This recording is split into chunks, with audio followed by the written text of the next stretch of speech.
D. Mace Finnegan and Donick 1025 The Game. Broadcasting from the Busy Bee Plumbing, Heating, and Air Conditioning Game Nashville studios, home of the $99 yearly Beehive membership, where the buzz is always about great service. Willie Donick, Derek Mason, Adam Vingan, and David Janes here with you on a beautiful Monday in our fair city. Willie and Derek, fresh off the golf course. You both have a glow. I thought I always had a glow. You do. I was born with a glow. Now you have more of a glow. Well, and also we were at the place on Friday that had the glow party. Yes, Oh, yeah. at Chiba Hut. So we're glowing it Chiba up. Hut, they were rocking the glow party. So we're still glowing. We've been glowing for several days. Yeah, that's how we do. But Well- hey, thanks to Brent Peterson Yes. and the Predators Foundation for having us out there again. And Bob Walcott, who I met years and years ago, a great professional golfer in his day that, the Greystone Golf Course out in Dixon, that's really his baby. So, Okay. I mean, it's a really classy place to go have that event. So it's great to see everybody there.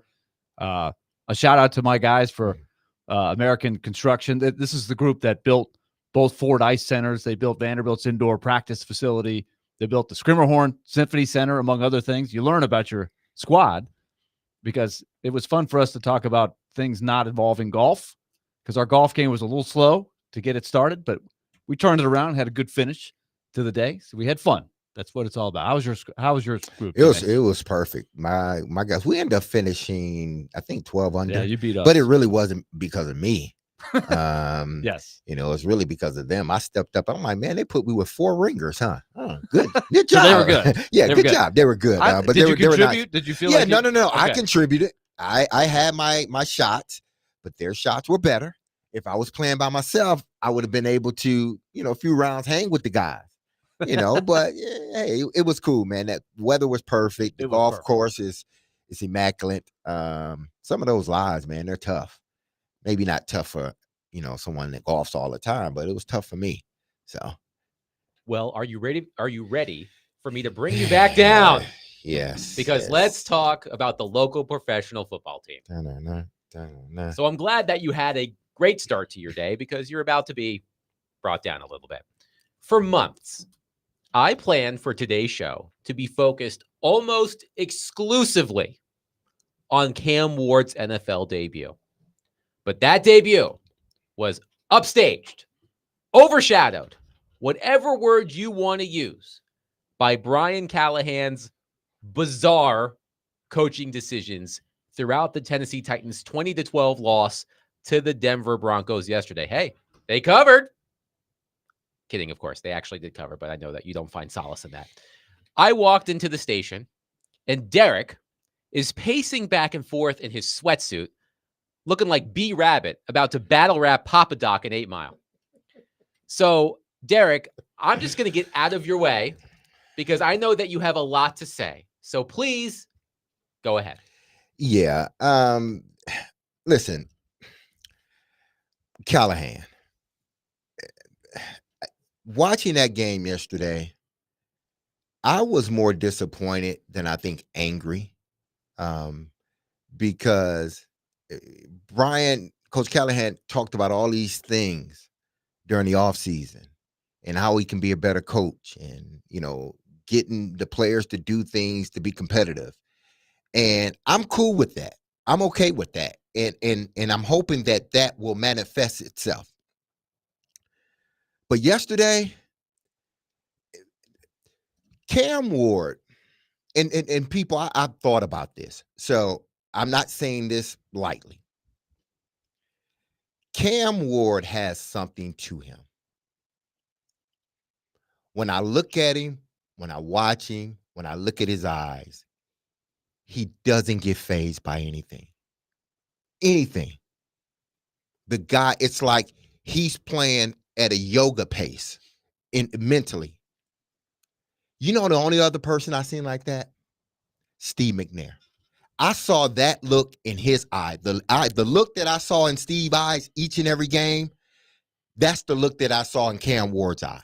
Somebody that wants to win. Somebody that's not going to blame anybody else.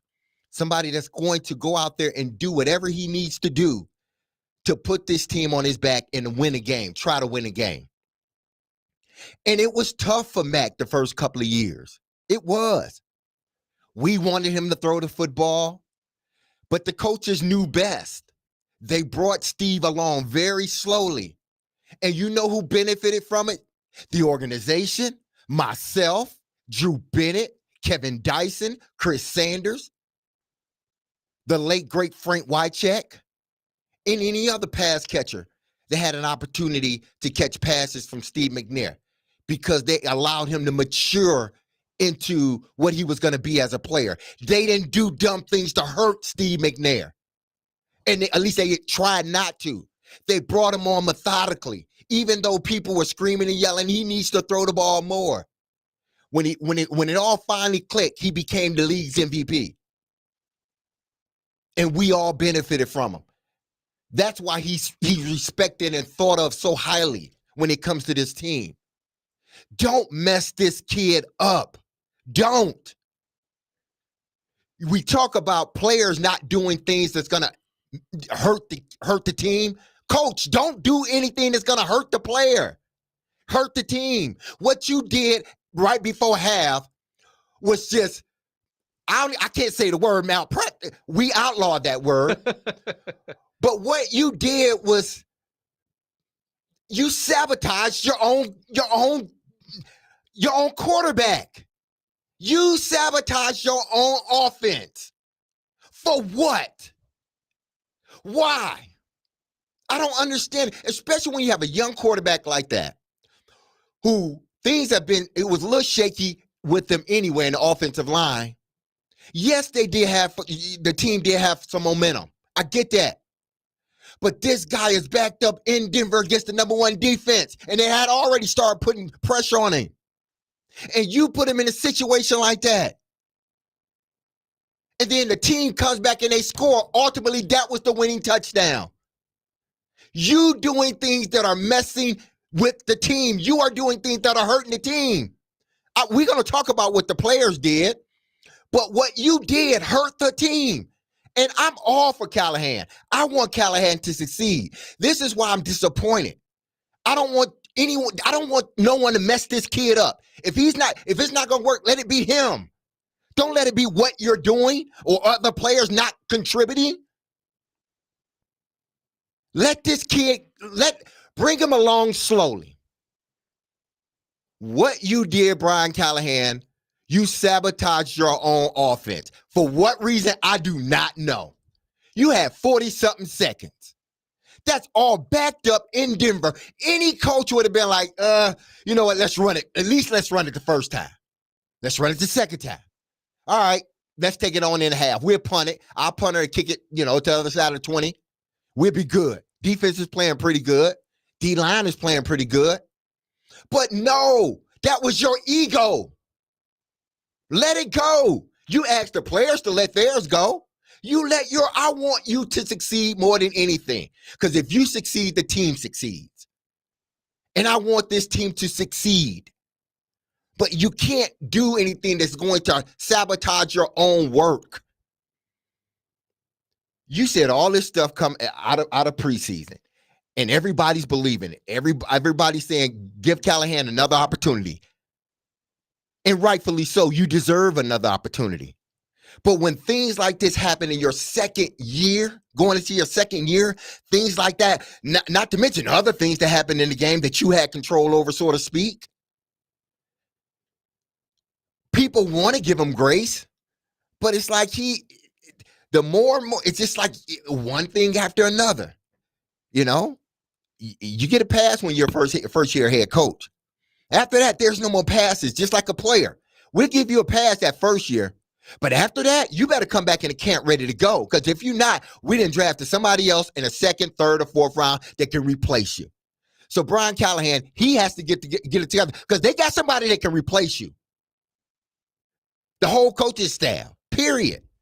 And I'm not saying this to get I don't want nobody fired. That's not what I'm saying here. I'm just disappointed because if they were going to lose this game, which they did, I wanted to be, if it was more so Cam and okay, he's a rookie. He's going up against number one defense. But it was you, coach. You contributed to it. And many could say that was the winning touchdown that you allowed to happen. because you didn't run 3 plays that would chew up half the clock and punt it away. The ego got involved. Something that you asked your players not to. You asked them to put their ego to the side. You put yours to the side. That's all I got to say. Well, that was a storm that just came flying through the studio here. I will be a little bit more measured. I think when you are +3 in the turnover margin, which was a big issue for them last year, they didn't have the more talented team going in. Denver and the program that Sean Payton is building is quite a bit further along, and Denver should beat Tennessee in Mile High Stadium under the circumstances. But -3 for Denver, that's an equalizer. So they missed a big opportunity to steal a game on the road. And I don't disagree with anything you said, Derek. And here is the central question for me, Adam, and that is, I think Brian Callahan himself has to look at, can he manage 2 full-time jobs? And some guys can do it. Sean Payton does it. But when you call the plays and you are the head coach and you've got to make these critical decisions, is his mind divided too much to make it? Some people can do it. It's not like it's never been done or can't be done. But is he cut out to do that job? Because it's going to cost him his job if this keeps happening. And so when he's talking about the process of getting the information from the booth, do I challenge, do I not challenge? Or he's going through the process of, what play am I going to call? We're backed up. There's 48 seconds or however many there's left. We got 2 timeouts. My mentality as the play caller is, I think we can go down and score. But is the head coach also in his head saying that may not be the smartest thing to do here? We've got the lead. Let's go into the half with our best chance of being up 6-3. You see what I'm saying? It's 2 full-time jobs. Is he a multitasker enough to be good at both? I think he's got to look himself in the mirror as we go forward here, because what you don't want if you're him is to look back on it and say, you know what, that cost me my job. I tried to do too much as a young head coach. Because the other thing he does not seem to have is the person who is the sidekick. If he's going to be the play caller, there's got to be somebody right to his right or in his ear at all times. And maybe that person is there, but not doing a very good job of, Brian, right here, be careful. We're up 6-3. Think about it a little bit. Or, Brian, this is a challenge. Forget about who knows the rule, who doesn't know the rule. The person in the booth, it's a simple call. It's their job. Challenge. It's not an interpretation of a rule. The person up in the booth has to look at it and say, just like Amani Hooker, who said he's pointing to his elbow, he's in. That the person up in the booth has got to be telling Brian Callahan, forget about any rules discussion. You don't have time for that. It's so the people that Brian Callahan is surrounding himself with, I don't think are doing him any great service to help a young head coach who's trying to be a head coach and a play caller. I don't think that operation is working very well. Brian Callahan did nothing yesterday to silence the critics of his coaching performance last season and into this offseason. Derek broke down what happened at the end of the first half when the Titans were aggressive when they should have been conservative. There was another moment in the game when Xavier Woods had the interception. They set up that interception, sets up the Titans at the Denver 26. Be aggressive there. No, here's what Brian Callahan did. A 7-yard run by Tony Pollard, a 1-yard run by Tony Pollard, and a 1-yard run by Julius Chestnut. So in those 2 situations, Callahan was aggressive when he should have been conservative, and then vice versa in the third quarter. But the one thing that stands out to me above all else, all off-season long, Callahan talked about cutting down on sins. He even made a cute little acronym for it. Sins. I mean, sins is self-explanatory. Sins are bad, but they made an acronym out of it. Self-inflicted negatives. The Tennessee Titans committed 13 penalties for 131 yards. Keep in mind, the Titans had 133 total yards on offense. By the way, that total for penalty yards, 131, not only would have been a season high for the Tennessee Titans last season, it would have been a season high in the NFL last season. The highest total of penalty yards in a game last season was 127 by the Atlanta Falcons. The Titans outdid the Falcons. And we talked about how bad the Titans were at committing penalties last season. The whole point of that offseason program was to cut down on the self-inflicted negatives. And here the Titans are. Again, they had 2 more total yards on offense than they did penalty yards. That was their emphasis all offseason long. And that was what you put on the field in your first game. I mean, like, there is a lot to get into here. And we've said our pieces so far. We want to hear from you. 615-737-1025. Our phone and text lines are driven by WilsonCountyHyundai.com. We will take any and all reaction to the Tennessee Titans 20-12 loss to the Denver Broncos in week 1. Again, I've heard a couple of people say this today. If you had told me this time last week that the Titans would cover and and lose 20-12, I would say, hey, that doesn't sound too bad, not knowing what actually happened in the game. And then we saw what happened in the game. They had some encouraging things to get themselves in position to win. No question. There were a lot of people that thought they would not be competitive. They were right in there with a chance to. I mean, their defense played well. The special teams was night and day. You see how much you can make up ground when you're sound in those areas. Mm-hmm. But still, they let one slip away where they really had an opportunity to steal a game. 615-737-1025. But coming up next, let's talk about the play that ultimately wasn't, that has everybody talking. Brian Callahan addressed it after the game yesterday, and he tried to get out ahead of it today, and in doing so, completely stepped in it again. And we'll discuss that coming up next. 615-737-1025. Mondays were made for Macero. Big screens, bold flavors, and all the football action from queso to kickoffs. This is how Macero does game night. Macero Football Mondays in 12 South. Don't miss a snap.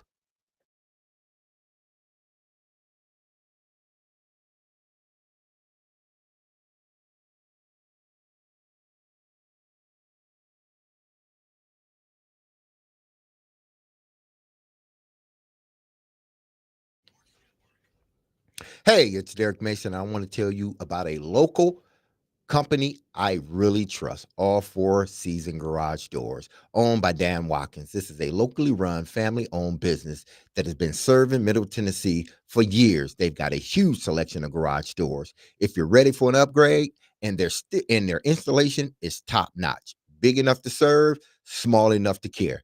And if all you need is a repair, whether it's a section replacement, spring, or your garage door opener, they've got you covered. They can even quiet that noisy garage door opener or garage door. But there's something a lot of people don't think about: carport conversions. Turning your carport into a full garage is one of the best ways to add value to your home. Since the structure is already there, you're really just paying for the framing and the doors and the opener. And the return on investment can be up to 5 times what you spend. So check them out at all4seasongarages.com. That's all4seasonsgarages.com. What trust matters, call All Four Season Garage Doors.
Is there a challenge on the Iomatter play where they moved out of bounds on the sideline and it looked like his elbow hit inbounds first?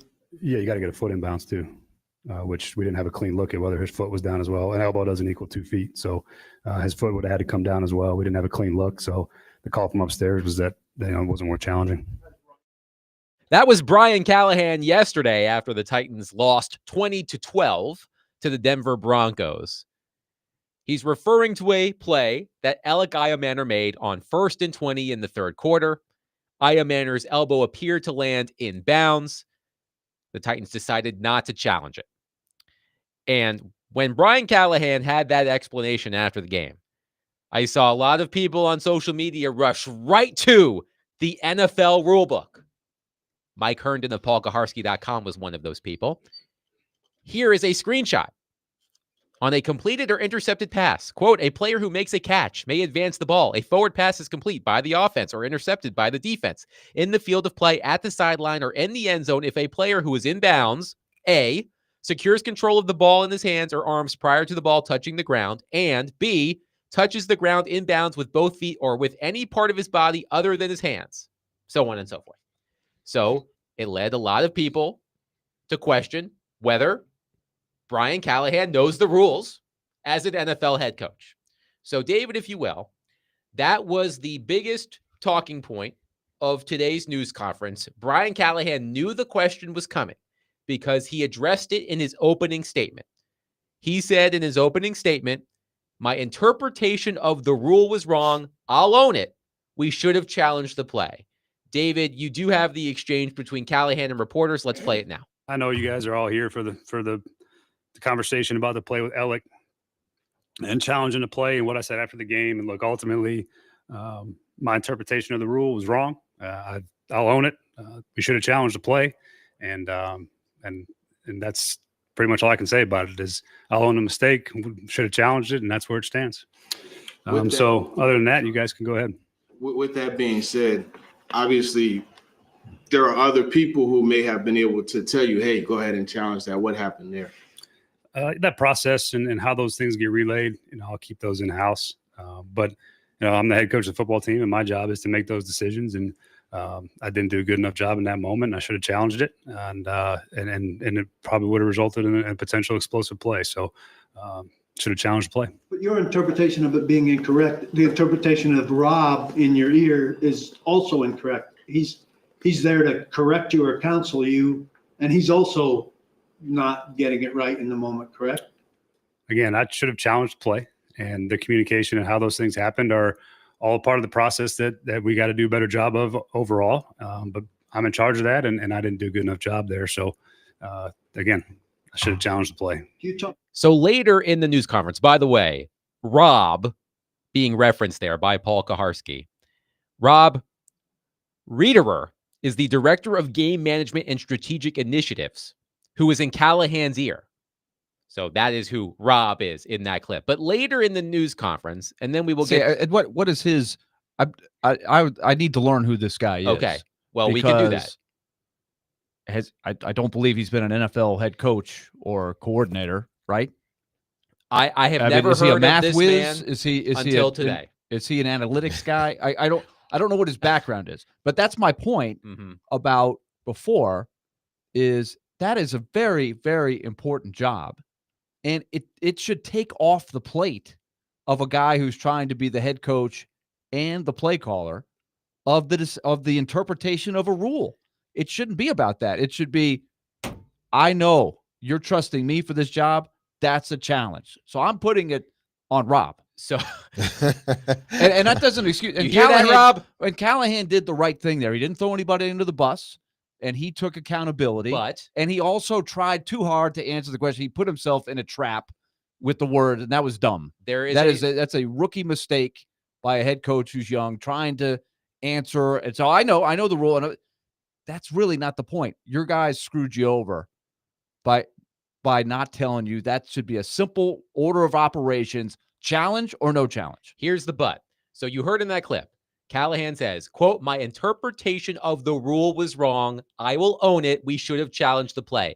Later, because reporters kept asking him questions about it, he said, quote, I misspoke on it. after the game. And I'll own that. I'm aware of the rules. I understand the rules. That's bad press conferencing. Right. He contradicted himself. Right. That's dumb. Why he You... stepped in it. That's what I said meant by he stepped in it even further today. He stepped in it again. He contradicted himself in a matter of moments. But let's get to your phone, 615-737-1025. Let's go to Michael, who's been waiting patiently on our phone line, driven by WilsonCountyHunting.com. Michael, thank you for calling. Go ahead. Hey, guys. Thanks for taking my call. Yeah, I gave Callahan the benefit of the doubt the first year, one being a rookie head coach, and two with the whole Will Levis being Will Levis for so much of the year, and then Mason Rudolph and all that. But after yesterday, I can't help but say that I'm out on him at this point. And I'm not going to say we can't just fire him after one game, because that would be probably just as bad, if not worse, than the John Robinson timing of firing. But I feel like at some point you do have to fire him.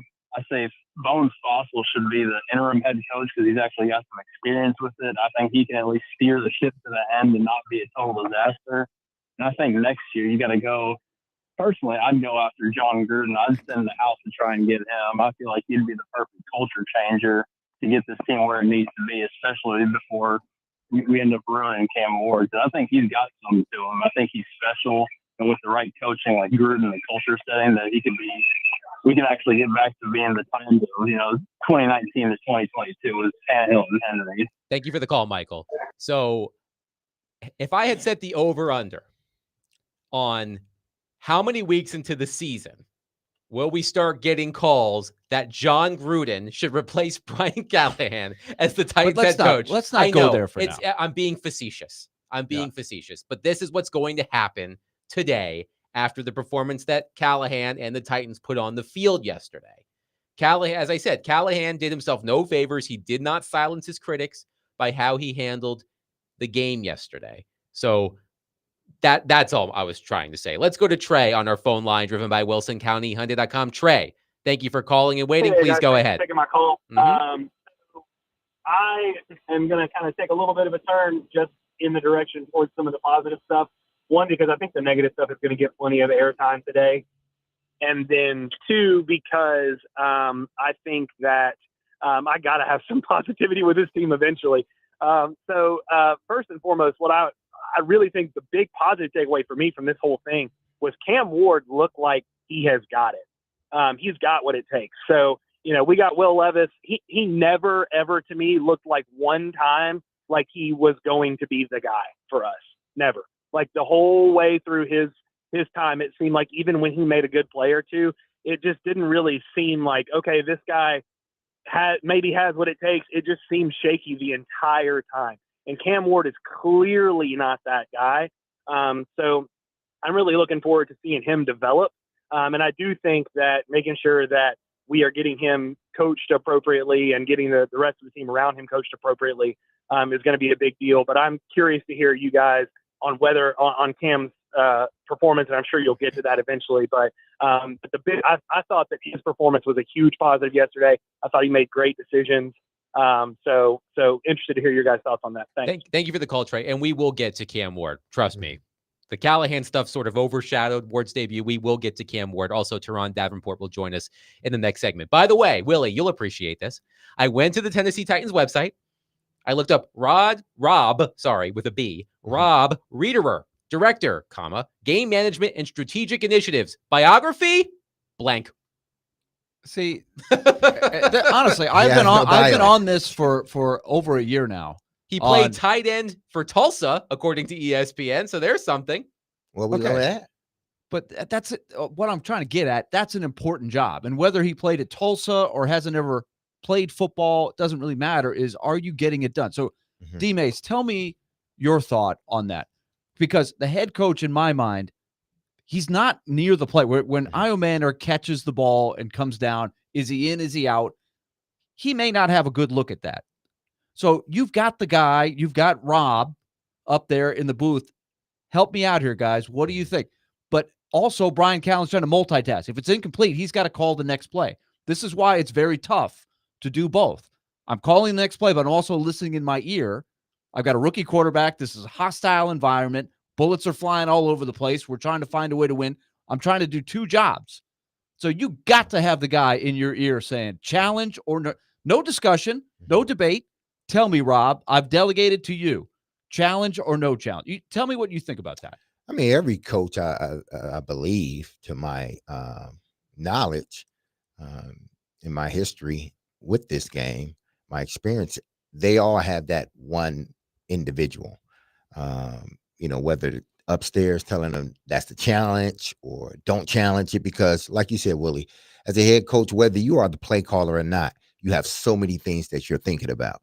And when a challenge come like that, you can't see it. The people upstairs can really see it, rewind it very quickly, and get it down to you. All of those things. So they got to know the rules. I interpreted the rules as an elbow is in, a butt is in. Your feet didn't have to be. If your butt falls in the end zone, your feet don't have to touch. If your elbows fall inside of the field of play, that's considered two hands. When he caught it, at first I thought it was a no catch, period, because I thought he landed out of bounds. But then they replayed it. I'm like, his elbow touch. Yeah. Like, that's a catch.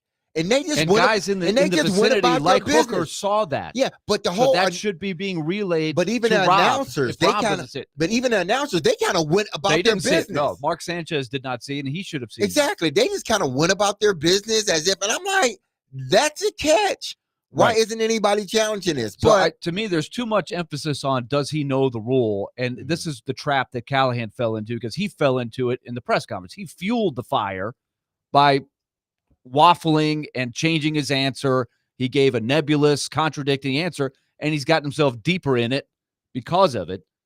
But really, if you focus on what should happen there, the sideline should go nuts, like Hooker did, and say challenge, challenge, challenge. And Rob up in the press box, and the people sitting with Rob, I'm sure Rob's not in an isolation booth all by himself. He's probably got 2 or 3 guys there with him. And this is what I'm talking about with Callahan. Callahan is going to get himself fired because he doesn't do 2 jobs at once. That is a difficult thing for a young head coach to do. If he's not calling the next play, then he might have more time to discuss with Rob and everybody. Hey, was he in? Was his elbow in? Tell me about this. But he doesn't have good people around him, evidently. And his mind is at least halfway on incomplete pass. I've got to call the next play. I got a rookie quarterback. I can't leave him hanging. The plays were coming in late, way too often yesterday, where Cam was rushing 3 seconds on the play clock, 2 seconds. That happened way too often. He admitted that. This is another thing that I think about a lot. Head coach trying to be the play caller. It was a little bit of an issue last year, but it really showed up yesterday. He's got to look at that. 615-737-1025. We have a lot of reaction. We promise we will get to it. But coming up next, Turron Davenport, ESPN, NFL Nation Titans reporter, will join us. We'll get his thoughts on everything that went down in Denver yesterday afternoon. That's coming up next. 615-737-1025. Willie Donick, Derek Mason, Adam Vingan, 1025 The Game.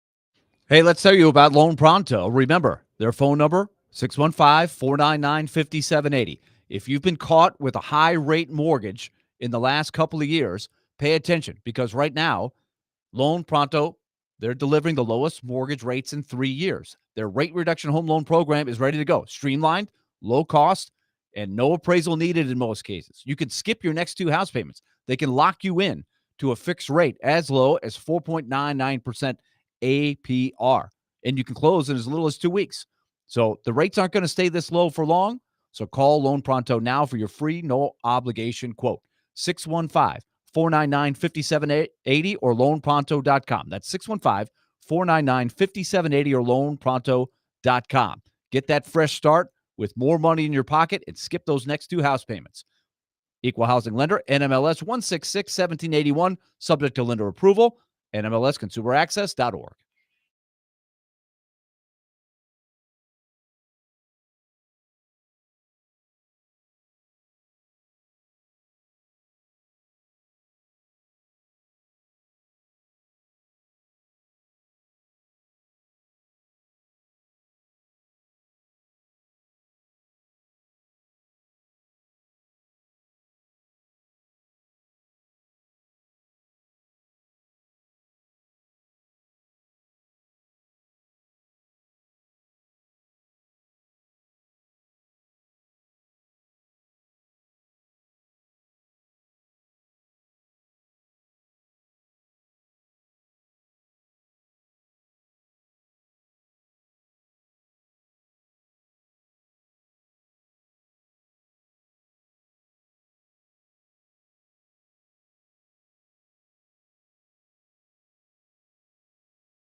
D. Mace, Vingan, and Donick, 1025 The Game. Willie Donick, Derek Mason, Adam Vingan here with you. Pleased to be joined on our phone line, driven by WilsonCountyHyundai.com, by our good friend Turron Davenport, ESPN, NFL Nation, Titans reporter, who is presented by Bart Durham Injury Law. TD, let's talk about the Alec Iamaner catch that almost was, but then wasn't. I don't know what we're going to call it.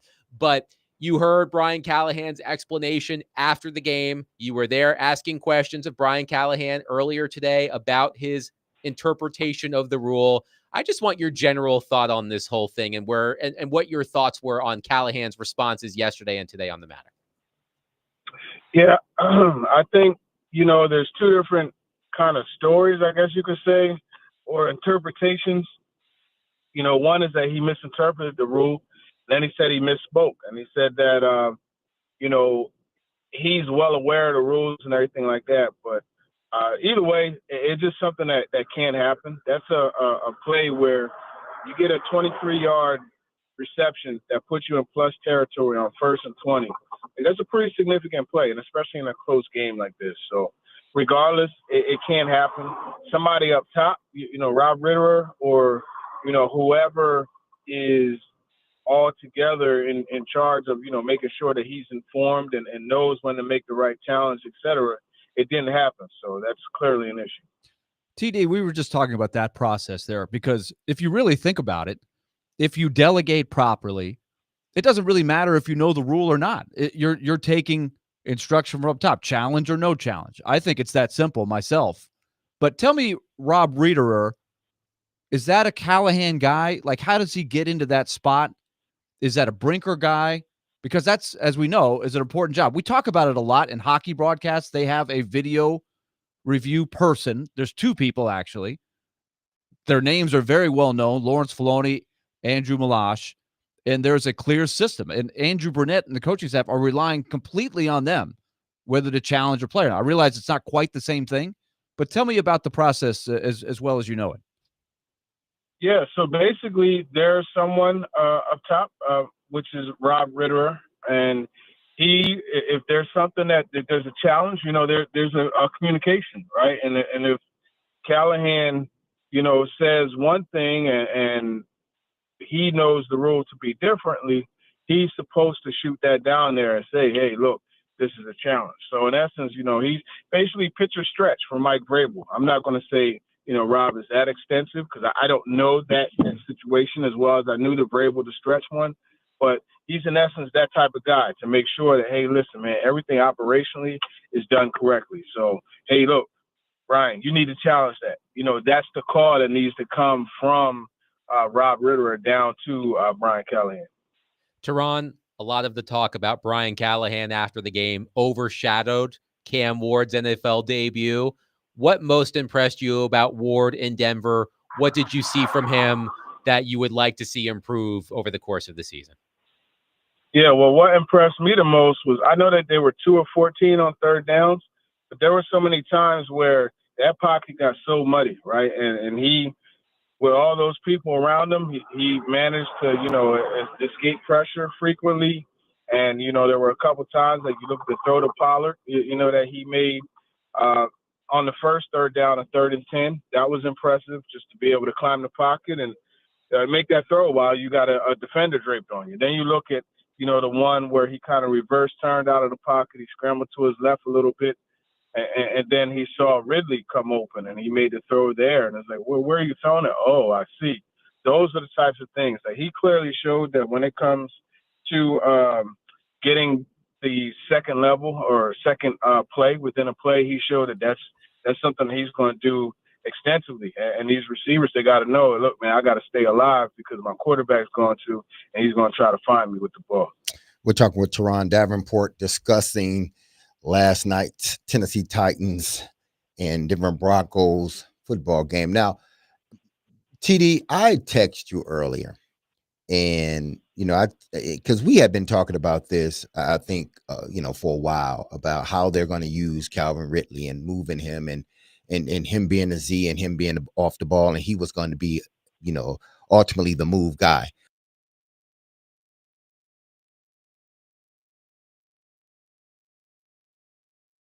going against him, Patrick Surtain II. I mean, he's the reigning MVP, defensive MVP. Are you surprised that they didn't move Calvin Ridley around?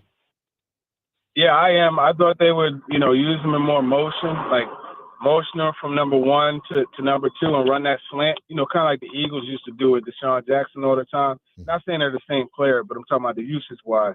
I thought that they would move him across the formation and use more bunch formations as well, and they didn't do that as much. It was definitely confusing. I wanted to ask that today, but that whole story of the blundered challenge, that just kind of like took its own life and took up most of the pressure. I definitely wanted to ask that. I'll ask that on Wednesday. Now, TD, does this past game shows you how much they're missing Spears in that offense? Because I thought Tajay could have been a matchup problem for Denver in covering him out of the backfield, because that was one of the weak points last year in Denver's defense, them being able to cover running backs out of the backfield, and not having a guy like Tajay Spears out there, it takes away that element. Yeah, I mean, I think when you have an attacking defense like that, you want to screen them, right? Mm-hmm. And you want to spread them out. And that's something that, Tajay Spears has shown that he could do exceptionally well. So I'm not going to say exceptionally well. He's pretty good at it, and so that's an area where they kind of missed out having him for sure. He was there. He was in Denver. I saw him kind of walking the field before the game. So that's a good sign, but obviously they can't have him for another few weeks. Talking to Turron Davenport as we move forward and interpret what happened yesterday out at the Mile High Stadium. So TD, J.C. Latham, losing him was big, and I heard Brian Callahan today hint that he's been, quote, dealing with something, and that seemed to be a little hint that this could linger for a little bit. What do you know about what he is dealing with? Yeah, it's a hip. It is, if I'm not mistaken, his right hip. That's totally new. That's not something that he had before, from what I understand. So, yeah, it's something that they're monitoring and they're going to have to keep a close eye on. But that probably means less practice, because even though he lost all that weight, he's still 330-something pounds. And the less weight you can have on that hip, throughout the week in preparation for going out there and playing, the better. But that sounds like something that could linger for a while. Of course, yeah. I mean, anytime a coach says it's something that they have to monitor and that a player is dealing with, by all means, it's something that very well is likely to linger for a while. So, man, it's the league, man. That's how it is, right? No one is healthy, fully healthy once pretty much training camp comes. You know what I mean?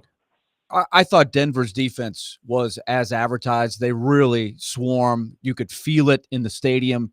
They were wanting to, just take over the game. So under those circumstances, how would you evaluate Dan Moore? Because I'm tempering expectations, and this is the whole game I think we're going to play with him, is how much of an upgrade is he on what they've had? But obviously, and he was on the injured list or injury report, so he may not have been 100%, but he clearly struggled, although he was going against a really tough front. Yeah, well, I mean, this has kind of been the Dan Moore experience from before, right? He did pretty solid for the most part, but more than half of his sack came against Myles Garrett and Hendrickson. So when you look at that, you say, okay, well, you're paying a guy premier money. He has to hold up against premier players. I still think that he's an upgrade from what they had, by all means, because it wasn't a complete, total, absolute domination, by Bonito. But don't get it wrong. He definitely had his way. So definitely want better play out of your guy that you're paying that much money to. There were critical times, on third downs where Nick Bonito was able to get in there. I mean, right from the start, and then you look at the sack that he had and when he did the Ward celebration, that came from that side. I had no problem with what they decided to do with L'Jarius Sneed and the pitch count. I know it's a relatively new term. This is much more of a basketball type of thing where the load management kind of thing comes into play. Was everybody on the same page, though? Because I almost think in retrospect, they might have been better off. I guess they didn't want to telegraph to the Broncos what they were going to do, but was everybody on board with the plan going in? Did everybody know as that game unfolded exactly what was going to happen? No. Snead knew it was a pitch count, but I don't think he knew that it was all in a cluster like it was. No plays in the second half, and he said actually that he told me that he knew going in that there was a pitch count, but he didn't know it would develop and play out that way. And he told me that he was disappointed. He told me he had a talk with them and he wanted to play more. He felt like he had more to give, but like Brian Callahan said, they were trying to look at this like for more of like a 17 game stretch. Whereas like if they were to put him back out there, and especially, dealing with, the things associated with how much time he missed before, he said that's how a lot of soft tissue injuries come about. So it was kind of one of those things where you're protecting the player from himself, so to speak. And I don't know. I know Snead wasn't happy about it. We'll see how that adjusts to this upcoming game. But, hopefully, because when he did play, I think he played solid. He had the pass breakup, and then a lot of people may have missed it. But when Jeffrey Simmons had that strip sack, that was because Bo Nix was looking to get the ball to Cortland Sutton on the right side. But, Snead killed that route, right, and made him look elsewhere, and that gave Simmons time to get in there and do what he did. So those are things that you want to continue to have. It's a play that doesn't go down as a credit to Snead, but rest assured, those who watched the game, they caught that one. Turron Davenport, ESPN NFL Nation Titans reporter, has been our guest on D. Mace, Fing, and Adonik. He was presented by Bart Durham Injury Law. TD, great stuff as always, my friend. We'll catch up next week. All right, for sure. Appreciate it, guys. Take it easy. Always a pleasure to have Turron Davenport on the program. Hey, guess what? There was a local football team that won a game this weekend. Vanderbilt walloped Virginia Tech 44-20. And David James tells me that Clark Lee will join us coming up next. So we will take a brief Titans pause to talk Vanderbilt with head coach Clark Lee. That is coming up next. 615-737-1025. Titans fans, also, I know you're feeling sad about the outcome of the game yesterday. When I was feeling sad when I was younger, I listened to Papa Roach, and you can win tickets to see Papa Roach at the First Bank Amphitheater on Wednesday, October 1st, in the next hour, right after Clark Lee. So listen for the cue to call at 615-737-1025 after we finish speaking with Clark Lee, and you can win a pair of tickets to see Papa Roach at the First Bank Amphitheater on Wednesday, October 1st. Clark Lee coming up next. Willie Donick, Derek Mason, Adam Ving at 1025 The Game.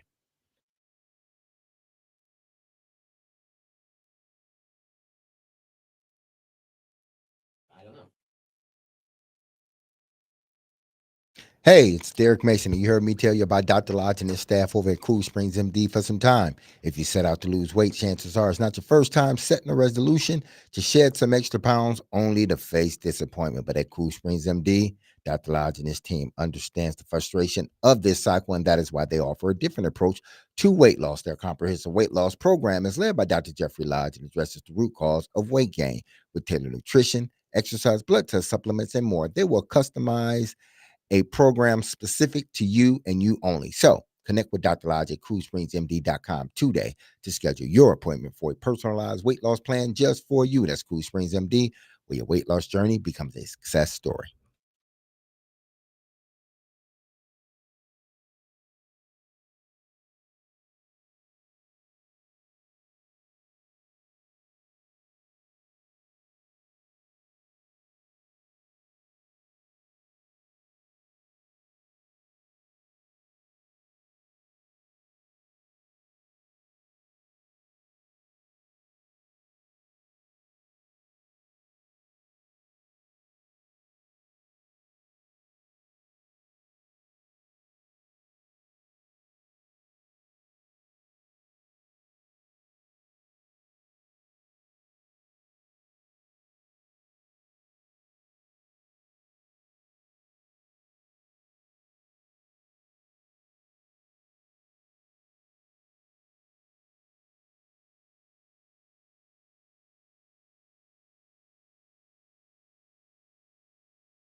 D-Mace, Fingan, and Donick 102.5 The Game, broadcasting from the Busy Bee Plumbing, Heating, and Air Conditioning Game Nashville studios, home of the $99 yearly Beehive membership, where the buzz is always about great service. Willie Donick, Derek Mason, Adam Vingan, and David Janes here with you.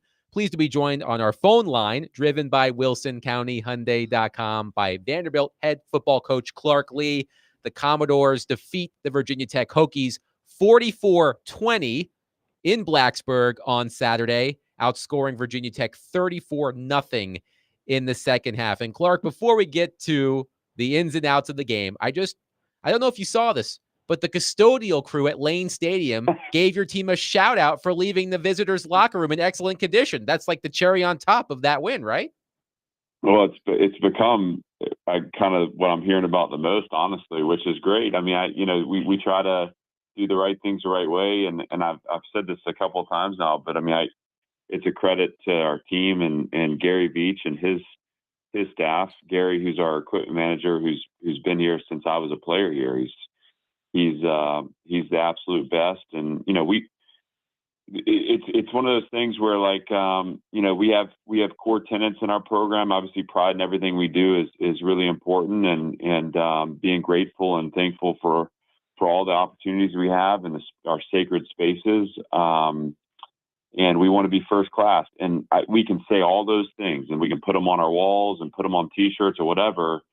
None of it means anything unless you practice it, unless you actualize it. And this was an example of us actualizing our program. It just happened to be posted on the internet, and again, it has nothing to do with me. It's about our players and our staff, and specifically Gary Beach and his crew. But an example of things that are important to us here internally. Clark, considering the circumstances of the game Saturday, a true road game at a Power 4 team, a team seeking revenge from last season, the way your team performed in the second half, where does that performance rank among the most impressive you have seen from your program since taking it over?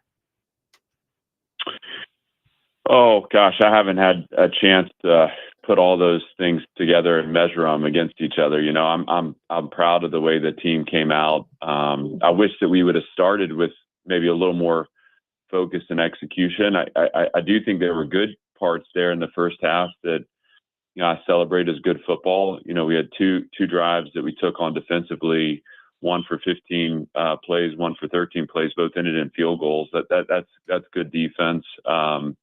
Obviously, there were flashes on offense too, and then we had the 2 turnovers that both resulted in touchdowns. So some sloppiness there, and some things that we could do better just in terms of harnessing our control and our power in those situations, and being a little more disciplined, but was proud of how we kept at it, and we found the breakthrough point in the second half and played really well. And we'll take that and hopefully have a chance to build off it. We're going to need to build off it as we get into the teeth of the schedule here. We'll talk with Vanderbilt's head football coach Clark Lee, coming off a 44-20 win against Virginia Tech. Now, Coach, your offensive line, a hell of a job. You averaged 7.1 yards per carry, rushed for over 200 yards, close to 300 yards. Conversely, your defense only gave up 3.7 yards per carry and 114 yards per game. Talk about those two units, because they don't get talked about enough. Well, yeah, I mean, obviously the O-line was critical for us, both in run blocking and opening up space for our tailbacks. We've spoken before about the need to establish a run game through our tailback, and last year we were among the worst in the country at yards before contact. Saturday was an example of us moving people and creating those themes for MK and Seti and those guys to bust through, which was great. So if we can do that and take some hits off Diego, that's a plus. Obviously, I'd like to see Diego stop lead blocking on the option plays. He's just a football player, Coach. He's just a football player. In terms of our defense, it was one of those games where we had a couple of guys that stood out. I thought Nick Rinaldi played really well. CJ Hurd played really well. But when you look at our front, those guys were scrappy. Corday Sidnor has been so disruptive in 2 games here this season. Miles Capers had a couple of big moments too, where one of which where he batted a ball. I mean, those guys are playing very steady. They've been well coached and well prepared, and it was a good night for us. Obviously, we had to settle into it a little bit. I thought in the first half, Virginia Tech did a good job offensively finding kind of the soft spaces, and their quarterback created a little bit. But once we settled in and got into the playing of football, I thought on both sides of the line of scrimmage, we looked like an SEC group. Clark Lee is with us, head coach Vanderbilt, big win over Virginia Tech. And Clark, I thought as the game was unfolding, I thought what was impressive was the poise you guys showed, and you were preaching this all week.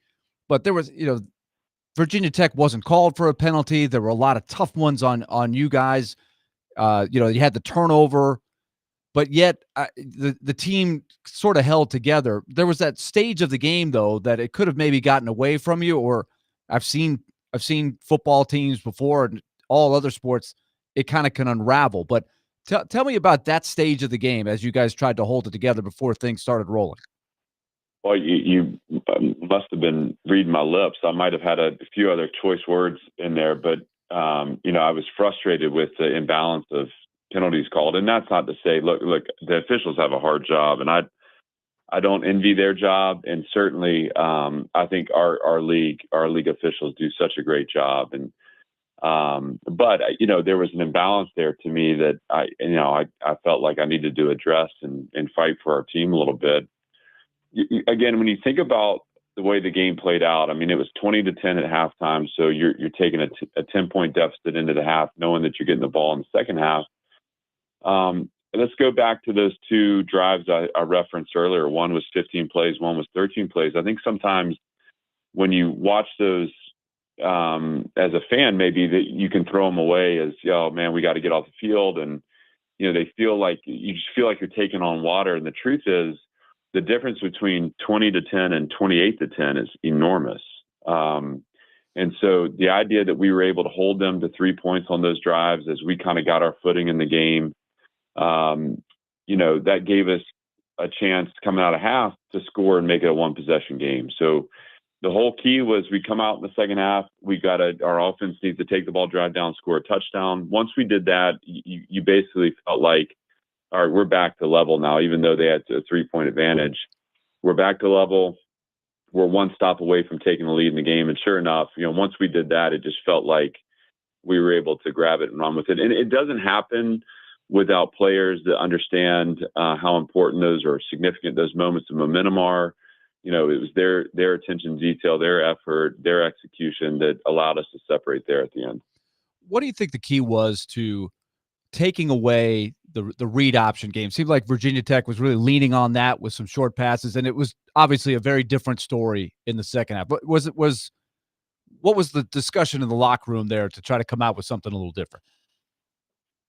Well, we needed to come up with some stoppers for the short yardage quarterback run game. That was challenging us as those drives extended, and that we knew that going in. 3rd and 1-3, you're going to see Drones pulling the ball down and running, and he's really effective at converting those. And so the key there is how do you keep him from 3rd and 1-3? And that really comes down to being disruptive on 1st and 2nd down. So I talked about Miles Capers had a bat down at the line of scrimmage. I mean, that's a huge play to go 1st and 10, 2nd and 10. Now you've got a high leverage 2nd down that you can create as a high leverage 3rd down. And once we were able to do that, we were able to get some pressure on him. And once we got some pressure on him, I felt like we kept him from getting comfortable back there. And at that point, we were able to take control of the game. So, I thought early in the first half, he was finding the soft space again. I thought, we were doing a good job of rallying, tackling, and playing physically. There was some chunk play there. One where he threw across his body. This was on their 2nd drive, and I think they got somewhere in the neighborhood of 30 yards. But he threw down the field across his body late. That's not a play that's sustainable over the course of 4 quarters. It's a good play in the moment, but that also can be a turnover. And so you got to take those and kind of throw them away and say, just keep focusing on the next snap. You don't panic. You trust the fact that you got a good team, and and you just keep trying to double down on this focus and execution. And as we were able to do that, we made it hard for them to move the ball, and a lot of that again had to do with strong play on first and second down. Clark, I've watched you go through the fire, right, through the tough times, and it was really fun to watch you guys build momentum. And of course, you've got a new challenge. You're not guaranteed anything going forward here, but it's fun to watch the build. I know how close you are with Brian Callahan, and he's going through the fire right now for sure. And I don't want you to, break any confidence or anything, but as you watch, you've got to know a little bit of what he's going through. And all head coaches do a lot of self-evaluation. You put yourselves through the ringer when times are tough here. Can you kind of tell me what you're thinking as you watch this? Well, obviously Callie's one of my closest friends. He was in my wedding. This is a good man and a really good football coach. And just like when I got here, these rebuilds can be heavy lifting and they take time. It just takes time to build culture, to create understanding. And I've had the good fortune of, kind of operating in the shadows here in my first few years, because not a lot of people were paying attention to Vanderbilt football. It's just, it was just the nature of the job. I didn't like that part of it. I wanted for people to care more deeply about it, but I had to create something that people were going to pay attention to. And as we're doing that, and we still haven't accomplished that all the way, but I think as we do that, unfortunately it makes the job harder, right? Because the microscope comes out and everything's, up for examination. I think he's in the beginning of a build, and I think there's a lot of good things ahead for the Titans. And I can't say enough about him as a person, him as a football coach, and a tough leader. And yeah, it's hard. These jobs are hard, and he'd be the first one to tell you that, that's what he signed up for. And you know what, that's what I signed up for too. And so much of this is about our growth as people in these roles as it is anything, so the bigger the challenge, the more the growth needed. And it's all learning that way. But I've got a ton of faith in Callie, man. He's the right guy to do it the right way. And I know that he's going to, as this year goes, grow his quarterback up, and there's good things ahead for the Titans. Clark, before we let you go, you face another tough road test this weekend against 11th ranked South Carolina. What challenges do the Gamecocks present as a team, as well as Lenora Sellers individually? Well, I've got, I think in so many ways, this game last year was so disappointing to me. And I left the field just with a deep respect for the program that Shane Beamer has built. I looked across the field and I saw a team that was physical and tough and playing good defense and establishing a run game. And it felt like they almost beat us at our identity. And so to start there and say, this is a prideful group that has really built something that is substantive, and you can see it and feel it.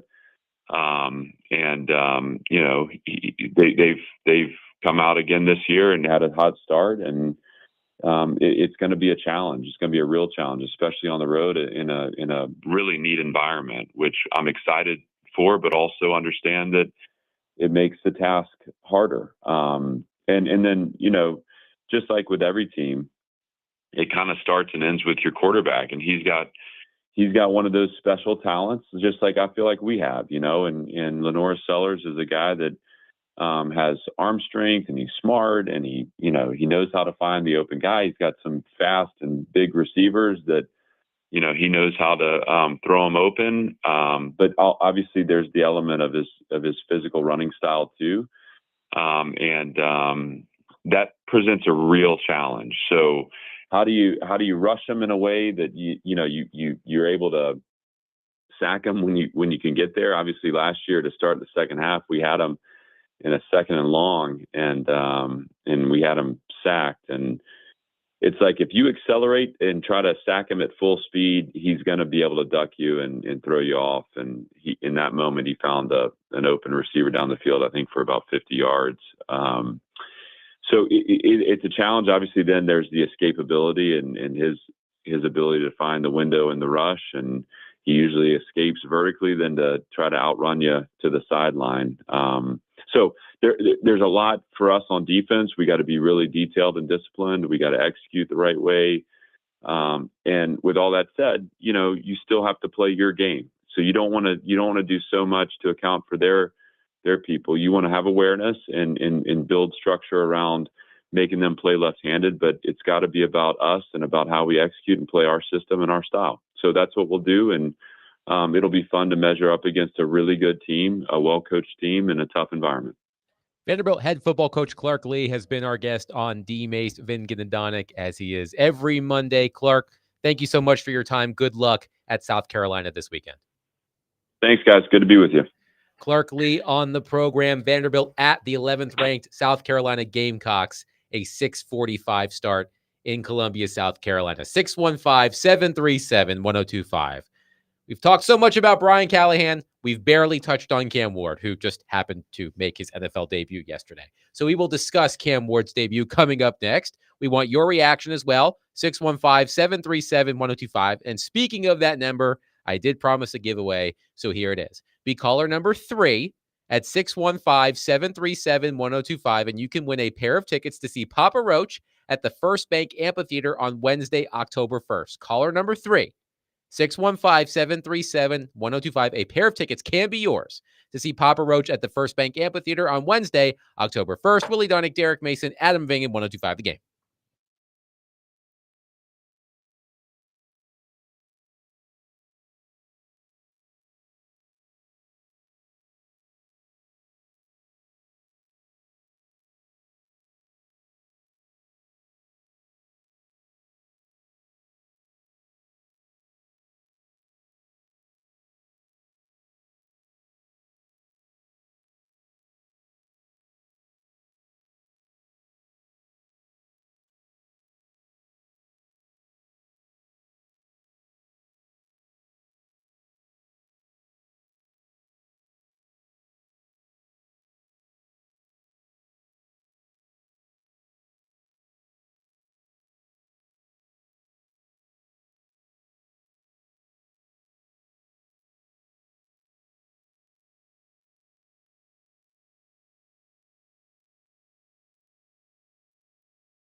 D. Mace, Vingan, and Donick 1025. The game. Willie Donick, Derek Mason, Adam Vingan here with you. Titans lose 20-12 to the Denver Broncos in week 1.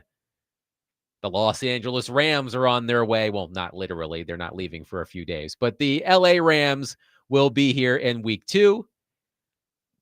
Titans are home dogs by 6.5 to the Los Angeles Rams and the Tennessee Titans home opener this Sunday. But we haven't really touched on Cam Ward's NFL debut.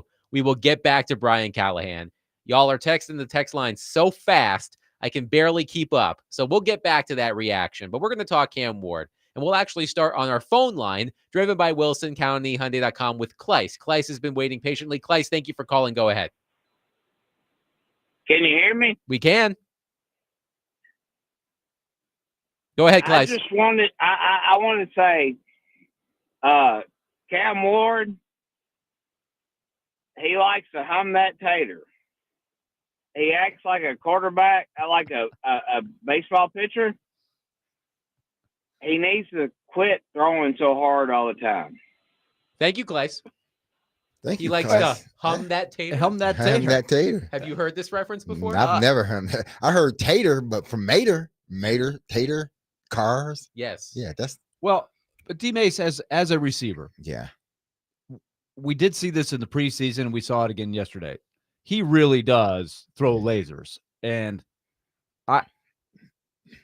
give me the receiver's perspective, because I think, as an observer, you want to find that balance between being able to put it in a tight space, but also making it as catchable as possible. And he had some really tight windows to try to throw into yesterday. And there were 3 or 4 balls that he's kind of that were coming in hotter than the tater, whatever what he's talking Hotter about. than tater. Yeah. So what can Cam Ward do, but how much do you put on the receivers? It's the receivers. You got to catch it. If you hit your hands, you got to catch it. Now, a lot of those, tater balls was down the field.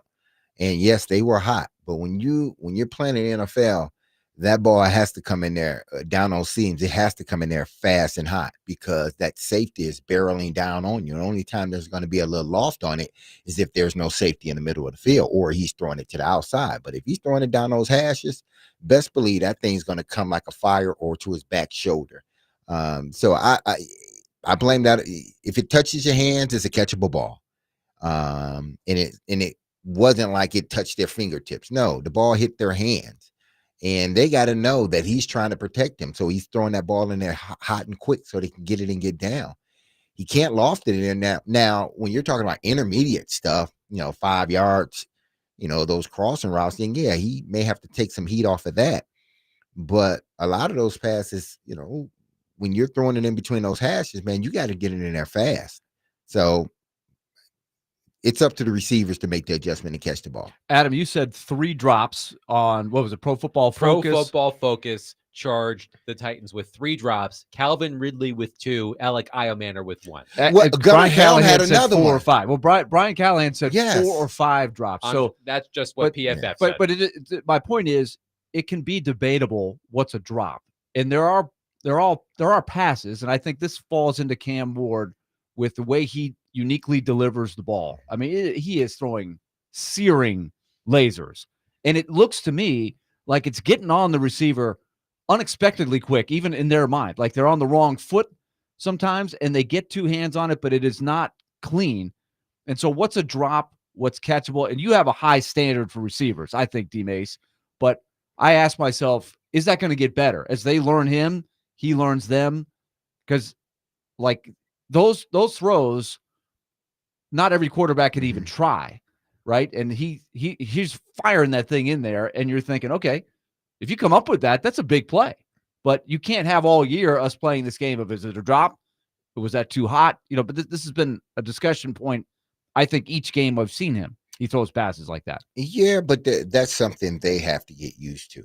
The speed of the ball, how it's coming, where in a particular part of the field is he more prone to throw the hot balls. It's usually, down the middle of the seams, or if he's trying to get something deep, typically, on the outside, he's not throwing hot balls unless he's throwing it to your back shoulder.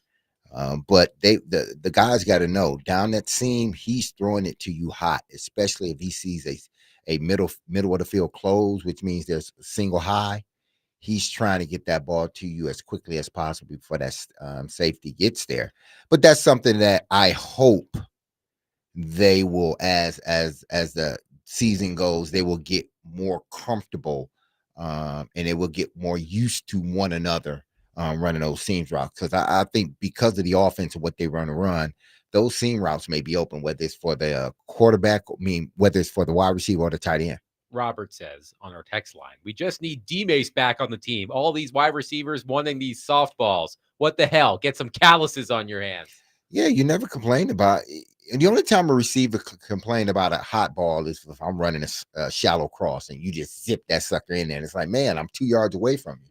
But when it's downfield, anything, past 5, 6, 7 yards, man, yeah, he has to put it in there hot because there's a lot of people around you. So he wants to get the ball into you. He wants to get the ball there as fast as he can, but also make it catchable. I want to bring up something that Joe Dubin brought up.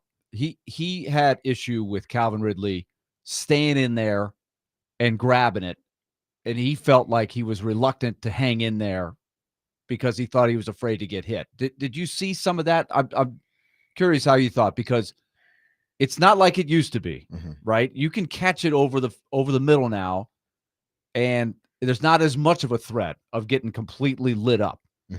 But did you see any of that yesterday? Is that part of the issue, or is it just the velocity of the ball? He just got to catch the damn ball. Ridley just got to. I mean, you want to open up a can of worms with Ridley? I mean, I can go down the line with Ridley. I like Ridley as a player. I think he's the number one receiver. But damn it, catch the ball. You got to catch the ball for your young quarterback. That's the worst thing you can do to your young quarterback is drop catchable balls. You of anybody, you're the number one guy. You the people they look to you in the passing game. You got to make the catches that other guys can't make. That's why they're paying you all that damn money. You've dropped too many passes over the course of the last 2 years. Too many. And I'm disappointed because it's a rookie quarterback. You can get away with that. Yeah, you can get away with that with a 3rd, 4th, 5th year guy, a veteran guy. But you can't get away with that stuff with a rookie quarterback, man. You got to, because he loses trust in you, and you're the last person he needs to lose trust in. Quickly, here's what I thought generally of Cam Ward's performance. By the way, the numbers, just so that you have them: 12 of 28 passing, 112 yards, no touchdowns, no interceptions, took 6 sacks. And we can debate about who's to blame for those, but 6 sacks nonetheless, and a rating of 54.5.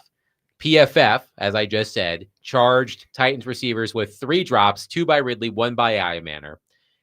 Generally, I thought, and Derek touched on this earlier, I thought the moment rarely looked too big for Cam Ward. That is a ferocious defense that the Denver Broncos have. In that environment as well. Yes, and there were times where the Broncos sped up Cam Ward, but he never appeared rattled. There was no point when I was watching that game where I thought Cam Ward was about to make a Levis-esque mistake under pressure. And Brian Callahan admitted that there were times where they did not get back to the huddle quick enough, and he did not get the play in quick enough, which two more things that are, and this is what D-Mace's hot take, or that's not right, emotional outburst at the beginning of the show. An outpouring. It was an outpouring of emotion because you want to see this guy succeed. And he was given extra burdens that are on top of all of the burdens that a rookie quarterback has. But that was huge insight to me. And I noticed it during the game. The play clock was constantly, and he was given a lot of praise by Brian Callahan for getting the guys in the right spot to, as best he could, set up the right protections. I thought that was a great sign of what was coming. And he lost his right tackle, and they had a backup that I have honestly never heard of try to come in there and block that front. That is an absolute firestorm to try to get through in your first game. And he got through it without looking rattled. I believe the backup tackle's last name is Udo. I thought, uh-oh, when he came in. Instead of J.C. Latham. I'm sorry. I've never heard of the guy. That was low-hanging fruit. Let's go to James in Ashland City, who's been waiting patiently on our phone line, driven by WilsonCountyHyundai.com. James, thank you for calling. Go ahead. Yeah, it's always a pleasure to talk to you guys. But I just want to say this. I think, first of all, I think the Titans have got their quarterback. There's just no doubt in my mind. People have already hit on it. The thing is, I didn't see Cam do anything. Yep, we lost James. James, call us back. Your phone connection is bad. But James is convinced already after one game. And I'm not poking fun at James. As I said, I thought that Cam Ward did not appear rattled. When you think of, because I think I asked this to Trevor last week about, do you like the fact that Cam Ward, he's being thrown right into the fire, a road game at Denver, a ferocious defense. Do you like that? Do you like that? And he was like, no, I don't like that. Like that's an incredibly tough environment for a rookie quarterback. I hear we have James back on our phone line, driven by Wilson County, Hyundai.com. James, go ahead. Sorry about that, guys. I'm driving up towards Pleasant View on 41A. There's some dead spots here. No problem. But anyway, what I was going to say is I think the Titans got their quarterback for the future. A couple of things I want to mention. He didn't make any bozo Will Levis type mistakes yesterday, in my opinion. And secondly, this franchise has got to give this guy the tools to set him up for success. I mean, the line's got to block. Now, I thought the offensive line in the first quarter did pretty well blocking, but it just went to hell in a handbasket in the latter three quarters. So the team, the wide receivers have got to catch the ball. I don't care about it. Whatever that previous caller said, I couldn't even understand him exactly. But the guys have got to catch the ball. The coaches have got to set this man up for success. If they do all those things, Titans fans don't have to worry about because they got their quarterback. And the poise, who mentioned poise? The poise he had in the pocket was not like of a rookie. And I'll hang up and hear what you got to say about it. Thanks, James. And one thing to keep in mind, I thought this was interesting from the NFL. The Broncos generated pressure on 8 of their 10 blitzes. The highest pressure rate the Broncos have generated on blitzes in a single game since at least 2018. So they were bringing it. And the opportunity was there for Cam Ward to make a Will Levis type mistake because of that pressure. And he didn't. He, by the way, again, PFF, 0 turnover worthy plays. That was one of our questions on Take It to the Bank. That's impressive. We set the over under at 2.5. Derek took the over. He was wrong. 0 turnover worthy plays. I mean, that is impressive for Cam Ward. But D-Mace, go back to people that didn't hear what you said at the beginning of the show about, because I kept thinking as you were saying it about the adage in that article we talked about a lot last week, which was quarterbacks don't fail organizations as often as organizations fail quarterbacks. That was Kevin O'Connell. And that's been that was a little bit of your feeling coming out of yesterday, that they didn't do enough to help Cam Ward survive in a tough environment. Nobody did. From Brian Callahan to Calvin Ridley to Dan Moore, none of them helped him consistently the way he needed to be helped. A rookie quarterback. That's like going into a situation with for me, I had 3 older brothers. Going to a situation with my 3 older brothers, and then one of them helped me, and I'm going against 10 people. Now they just sit back or they do something to help them. I'm looking like, what's going on here? Like, serious, y'all supposed to be my brothers. Why y'all helping them? Essentially, that is what they did. And it started with the head coach, and that's why I'm disappointed, because the head coach in his second year, the things that he did that hurt the team shouldn't have been done. That's me. I'm not saying that he's a horrible coach. I'm not saying that they need to fire him. But when you have a rookie quarterback and everything around him, you're putting together this offensive line, you're adding more receivers to an offense that hadn't been there. When all of this stuff is going on, this question marks across the board, you as the head coach has to be the answer. You got to be the answer when there's all these question marks. You became a question mark, and that's not cool. You can't become the question mark. You're supposed to become the answer, Callahan, and I think he can be that. But boy, oh boy, yesterday you didn't help yourself at all. Matt on our text line says, new terminology, Ward didn't Levis the ball. We're making Levis into a verb. No, let's not do that. I don't want to get on Levis. Let's raise the bar. Yeah, let's raise the bar. Let's not get on Levis, man. That's low-hanging fruit. Quickly, Merle from Mount Juliet says, Tannehill threw straight taters People are liking the humming the taters. Tannehill threw straight taters in 2020, and Jonnu Smith, Corey Davis, and everyone else was catching those taters, and those were Tannehill's best throws. When his passes lost speed, he was getting intercepted. Cam was putting the ball on the receivers and made good reads. Just need a couple of sure-handed receivers. Not Ridley. Now listen, Cam wasn't perfect, and we will get into that. So but we're going down this checklist of things that happened before Cam even had a chance. And unfortunately, at the top of the list is the head coach, and it shouldn't be that way. 615-737-1025. We see your calls. We see your texts. We'll get to them next. 615-737-1025. Willie Donick, Derek Mason, Adam Vingan, 1025. The Game.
D. Mace, Vingan, and Donick, 1025. The Game. Willie Donick, Derek Mason, Adam Vingan. Some island rhythms here to keep you calm after Tennessee Titans. 20-12 loss to the Denver Broncos. I'm just going to keep swaying back and forth. I'm in a good mood. Every little thing's going to be all right. Just listen to Bob Marley. I don't know about that. But I just want to give a quick shout out. We're talking quarterbacks. We're talking Cam Ward. Quick shout out. Daniel Jones. That performance yesterday by the Indianapolis Colts against the Dolphins. And you thought what you watched yesterday was bad. Imagine being a Dolphins fan today. Woof. But as Willie pointed out to me yesterday, all it took was Daniel Jones to put back on number 17 and wear a uniform like the one he wore at Duke, and he's back. That's all it took. Back, baby. How did Duke do on Saturday? They lost. They got smoked. Yes. They needed Daniel Jones. They needed Daniel Jones. Couldn't hold on to the damn ball against Illinois. That's what happened. Anyway, let's get back to the Tennessee Titans. Let's go to our friend Adam from Portland. He's been waiting patiently on our phone line, driven by Wilson County Hyundai.com. Adam, thanks for calling. Go ahead. Hey, Adam, man. So I want to ask you, so is there any reason that I shouldn't think that we have the dumbest coach that's ever coached in the NFL, like today? Well, remember Urban Meyer was in the league a couple years ago. That did happen. I know. I thought about him. Like, and look what happened. Like, so I asked that because I go, all right, Cam could go one of two ways depending on how we handle this. Look at the Jags figured it out quick. They're like, okay, we got to get him away from this guy. It's the same thing, man. Like, I get it. Okay, I'm sitting here thinking while I'm watching the game, that was dumb. Like, that was a dumb thing he did a couple of different times, made dumb plays. But then he comes out and explains it and is dumber than the actual thing that he did. Because first he goes, okay, I'm going to take ownership. And then he goes, not really. I knew what was going on. So you lost me. You'll never get me back after that, dude. I just see him as just a goof. And then I'm thinking, like, how's he going to be able to dissect defenses and teach Cam and do stuff when I already know that he doesn't know the rules, man, and he's going to come out and lie to our faces like we're idiots? Like, come on, dude. I'm completely done with that guy. I don't know how I'm supposed to recover. Thank you for the call, Adam. And I heard Robbie talk about this morning, and he has said it a couple of times, so it wasn't a thought that he just came up with today, because he's been pretty consistent with this. We've talked so much about continuity. The Titans have had little to no continuity in the organization over the past several years, and we've talked about the importance of continuity in developing Cam Ward. And Robbie's point has been continuity for the sake of continuity is not a good thing if the coach that you're pairing with the rookie quarterback isn't worth it. So, I mean, that is a question a lot of Titans fans are going to have. I mean, we started the show with somebody suggesting that the Titans called John Gruden. I mean, that we're going to get calls like that if this continues. Right. But that's noise. Yes. The noise is going to be there. The key question is, can he you've asked the question, right? I think you start off by saying, we want this guy to succeed. The best case scenario for Cam Ward and the Titans is that you're not throwing musical chairs. It has been proven how quarterbacks crash and burn when they are thrown different coordinators, different philosophies, different languages. That's not good. And at the same time, I see Robbie's point, right? You have to bring something enough to the table to where you get the benefit of the doubt and you have enough confidence to do that. I'll go back to my biggest point out of all of this stuff that came out about Brian Callahan yesterday. We can talk about how he goofed up the press conference. He fell into the traps that you shouldn't fall into from a media relations standpoint. It should have just been, hey, that's on me. We should have challenged that. And he could have left everything else out there. He didn't have to answer it, but he stepped in it by contradicting himself. And now he looks bad by doing it. And he's lost more confidence. The fans are on him for that, rightfully so, because it's its own fault. And it's really, to me, something that should have been up in the booth. He's got two guys whose job, their one job is challenge or no challenge. Got nothing to do with the rule. It's got nothing to do with anything. I could have been down there on a headset having no idea what the rule is or not, but my job is to say yes or no, challenge or no challenge. But here's the problem for Callahan, the biggest problem. He's trying to do two full-time jobs as a young coach, and he's never done either one, until last year. He's calling plays, and he is managing the game as the head coach. This is the biggest issue that he's got right now, and the people around him are not helping him. Just like you were saying, D. Mace, the people around Cam Ward are not lifting him up. They're putting more on his shoulders. And I think Brian Callahan has got to look at that and ask himself, am I going to lose my job because I'm trying to do too much, trying to do two full-time jobs? I think that's a central issue. Yeah, listen, we're going to have enough time to sit here and dissect and if you want, fire Brian Callahan. He has more than enough games to show whether he's worthy of that job or not. I want him to succeed because I want the quarterback and the organization to succeed. Now, if y'all want to get on me for that, then so be it. But I will point out the deficiencies that I see in the team, all while saying, hey, man, I want him to succeed. That game will easily be forgotten if you come back and you coach your ass off the next game and your team pulls out a victory. Matter of fact, even if they don't pull out a victory, but if you come back and you show that you know what you're doing, which I'm sure you do know what you're doing. I'm trying not to be like a lot of other people and saying you don't know what you're doing, because I'm not sitting in that seat. Okay. But I know, wrong when I see it. For example, you not helping the young quarterback when they're backed up right before half. That's a situation, especially after he takes a sack. That's a situation like, man, we just need to get out of here. We don't need to try to be aggressive. We just need to get out of here. And you didn't help him at one point. That's what I'm talking about. That whole debacle ultimately was one of the reasons, big reasons, why your team lost that football game. But I am not going to sit here and say you don't know what you're doing throughout the rest of the game, because I'm not the one calling the plays. People can sit on the side and say they were bad plays. I don't say they were bad plays until I go back and look at the all 22. If I see there's no guys open, then listen, guys got to get open, point blank. But there's going to be enough time for those that want to fire Brian Callahan. There's going to be enough time to do that, okay? But I'm not going to do that today. I'm going to point out his faults today, and I hope he gets better next week. But I am not firing him after the first game of the season. Again, if it continues, then we can talk about this. But right now, if he comes back and they beat the LA Rams, then everybody forgets about what happened in the first game. Let me give you one more example about play caller versus head coach. I'm giving Derek a homework assignment. I need you to watch that all 22. Yeah. And come back to me tomorrow. Let's talk about a key play call. It's 2nd and 10 at the end of the half. They've decided to take one shot. We went into very more detail than he needed to today, but he explained it. And he said, I thought the defense was going to give us a look. We got the look. We didn't execute the pass. Okay, 2nd and 10. Now, the play caller, Brian Callahan, says, I'll roll the dice. I have a look. I will run the wide receiver screen, the bubble screen with 3 guys on the outside, and I'll complete the pass. We'll stay in bounds, and we'll relieve some pressure. It's an easy throw. We should complete 9 out of 10. That's the play caller. But the head coach needs to veto the play caller and say, I'm the head coach. We got a rookie quarterback. This is a hostile environment. We are up 6-3. They have 2 timeouts. We've got to make sure that they burn the 2 timeouts.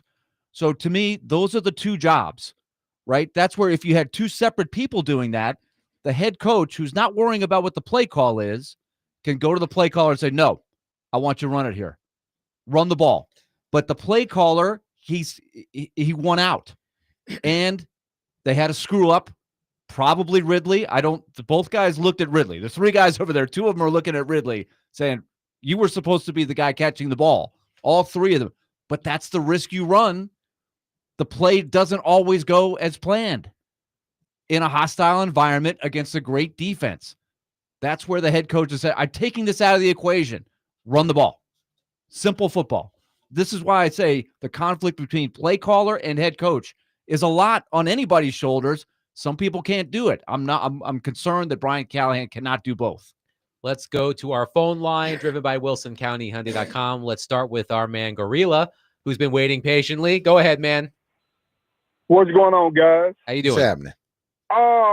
It's obvious. We've had 18 games of Callahan. He doesn't understand situational football. He just doesn't understand situational football. And I'm not going to beat that down, because that's been beat down all across the board. He's horrible at that. He is not a head coach. A matter of fact, he's a clipboard holder for a head coach. I'm sorry. This is what I called you guys about. you guys remember me beating the pavement for Restrepo over Tyler Lockett, over Van Jefferson. Mm-hmm. I'm trying to see, do I have anybody out there kind of ready to help me pound this pavement on Restrepo? Because you have no continuity with Cam and none of the receivers. None of the receivers. Right now, I think we're in a spot, man. We're on our way down. Guys, I don't see us any better than we were last year. And I started out thinking that we were a playoff team, high hopes. But I don't see us because and Mace, you can attest to this here. You don't get 4 turnovers and lose that game with the level of play that their offense was putting out on the field. And that's Denver's offense. You don't do that. Only poor teams do that. And we think that we're going to run up against these little soft or weaker teams. I highly doubt it. We're going to run up with efficient quarterbacking. If Bo Nix was just halfway what he has shown that he's capable of being, they would have blew us out the water, regardless how hard our defense played, regardless what happens. I'm ready to try to see Restrepo. I'm ready to go to the well and try to find anything, guys. Thank you, Gorilla. Thank you, Gorilla. That's when you know you've hit hard times. Mm-hmm. We're calling for Xavier Restrepo. No disrespect to Xavier Restrepo, but we have officially hit hard times. The call has been placed to the bullpen, i.e., the practice squad, for Xavier Restrepo. Yeah, I mean, Xavier, listen, I don't know if Xavier Restrepo will help the team or not. They felt he wasn't good enough to make the 53-man roster, so they cut him. I think he's on practice squad. If he continues to develop, then I'm sure they will bring him up. They brought out Bryce Oliver in the game yesterday. He had a catch. Listen, a lot of this, there were a lot of miscues in this game, and that's what we need to really talk about. And we can talk about that at the top of the hour. But there were a lot of miscues in this game. As I'm watching the All 22, it's baffling that guys don't know what to do. And with a rookie, I'm going to say this again, with a rookie quarterback, you got to know what to do. As a player, as a receiver, you got to know what to do. You're supposed to be in the spot when you're supposed to be there. So be there and catch the ball. There were a few times where guys wasn't even running the right route and Cam holding on to the football. You can't do that to a young quarterback. Just can't. 615-737-1025. We see you on hold. We will get to you coming up next. So hang tight. 615-737-1025. Willie Donick, Derek Mason, Adam Vingan, 1025 The Game.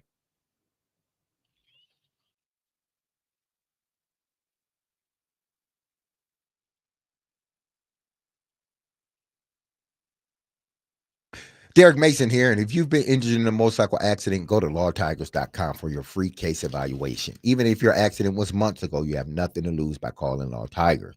Insurance companies want to pay out as little as possible. As a matter of fact, nothing at all. Law Tigers make sure you get the compensation you deserve and doesn't get paid until your case has been settled.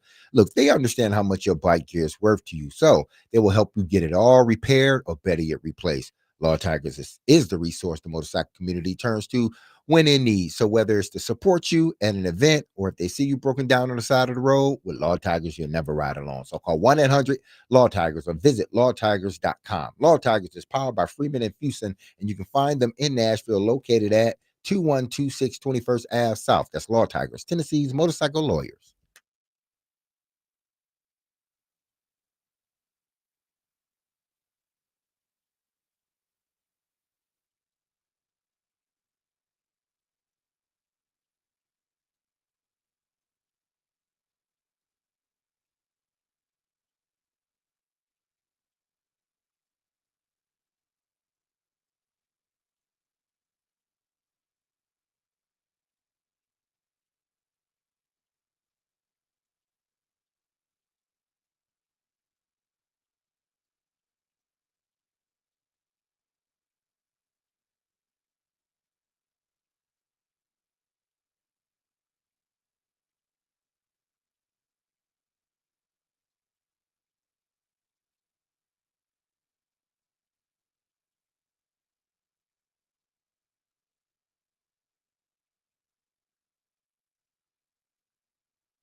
D. Mace Finnegan and Donick 102.5 The Game, broadcasting from the Busy Bee Plumbing, Heating, and Air Conditioning Game Nashville Studios, home of the $99 yearly Beehive membership, where the buzz is always about great service. Willie Donick, Derek Mason, Adam Vingan, and David Janes here with you.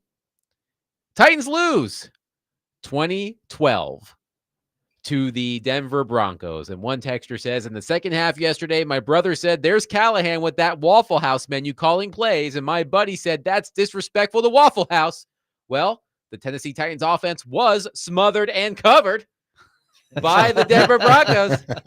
A little Waffle House humor for you. But our phone lines are filled to the brim. So let's get to it right now. Let's start with Clint. Do they have Waffle House in Denver? That is a good I question. feel like they have Waffle House everywhere. They have to. They have to. I think the more north you go, the less Waffle House you see. Is the rule of thumb. I'll do some research. In the meantime, let's get to Clint, who's been waiting patiently on our phone line, driven by Wilson County, Hyundai.com. Clint, thank you for waiting. Go ahead. Hey, so I just wanted to make a point to Willie here. I guess two things. So, Cam has gone through several different coordinators through college, and he seemed to get through that just fine. I know that I think we all have PTSD from Marcus and having, I think, 5 coordinators in 5 years, but I don't think that we can just not say that he can't have another coordinator and not be successful. He's proven that he can. And the other point I have is, I'm not sure if play caller and head coach, you can't do both. I mean, look at Sean Payton. I think he threw the challenge flag 4 times yesterday, was successful on 3 of them. Right. You're right. Other people Thank you, do Clint. it. It is kind of a trendy thing to do, but not everybody is cut out for it. Not everybody is cut out for it. That is just like there was a trend in the league for a while of head coaches who wanted to also be the general manager. Mm-hmm. Every now and then it could work, but it wasn't for everybody. It's 2 full-time jobs. I can confirm that there is a Waffle House in Littleton, Colorado. Okay. Which is a 15-mile drive from Empower Field at Mile High. Okay. So there are Waffle Houses. There you go. They're everywhere. So the smothered and covered reference that went all the way to Denver. It did. Mm-hmm. Let's go to Larry on our phone line, driven by Wilson County, Hyundai.com. Larry, thank you for calling. Go ahead. Hey, guys. Hello. Yes. Hey, how y'all doing? Good. My comment is, from my observation yesterday, it seemed like we played majority of the game coming from behind, just in negative territory. I mean, we played a lot like that. I mean, in bad starts with the ball and stuff like that. And then later on in the game, the guys started dropping the balls and stuff like that. And to me, you can't win like that, especially all those penalties. They need to short it up. I mean, if you can't get good tater totals and tater catchers, I mean, stand up the bench. That's what you got them over there, And if you tater thrower ain't doing right, you put him another one out there too. I mean, that's my comment. Thank you, Larry. This show is picking up on the This tater. show is making me very hungry between the taters and now Waffle House. Yeah, smothered and covered. I am starving. I want to get to a text from Benjamin that I find interesting, and the previous caller had a similar point. Benjamin says, is Ben Johnson calling plays tonight? Because the Chicago Bears play on Monday Night Football against the Minnesota Vikings, which should be an interesting game. Right. Kevin O'Connell is another guy that is a head coach who calls the plays. So Benjamin says, is Ben Johnson calling plays tonight? It seems the new normal is to call plays and be head coach. Callahan had experience with neither, where Johnson has at least run a successful offense. Interested to see how the Bears look with the newest offensive guru hire. But I think as the head coach, you have to self-evaluate enough to say, can I do both? Or is this not working? And who am I surrounding myself with to pick up the slack? I'm sure Sean Payton has gone through a process of how he covers.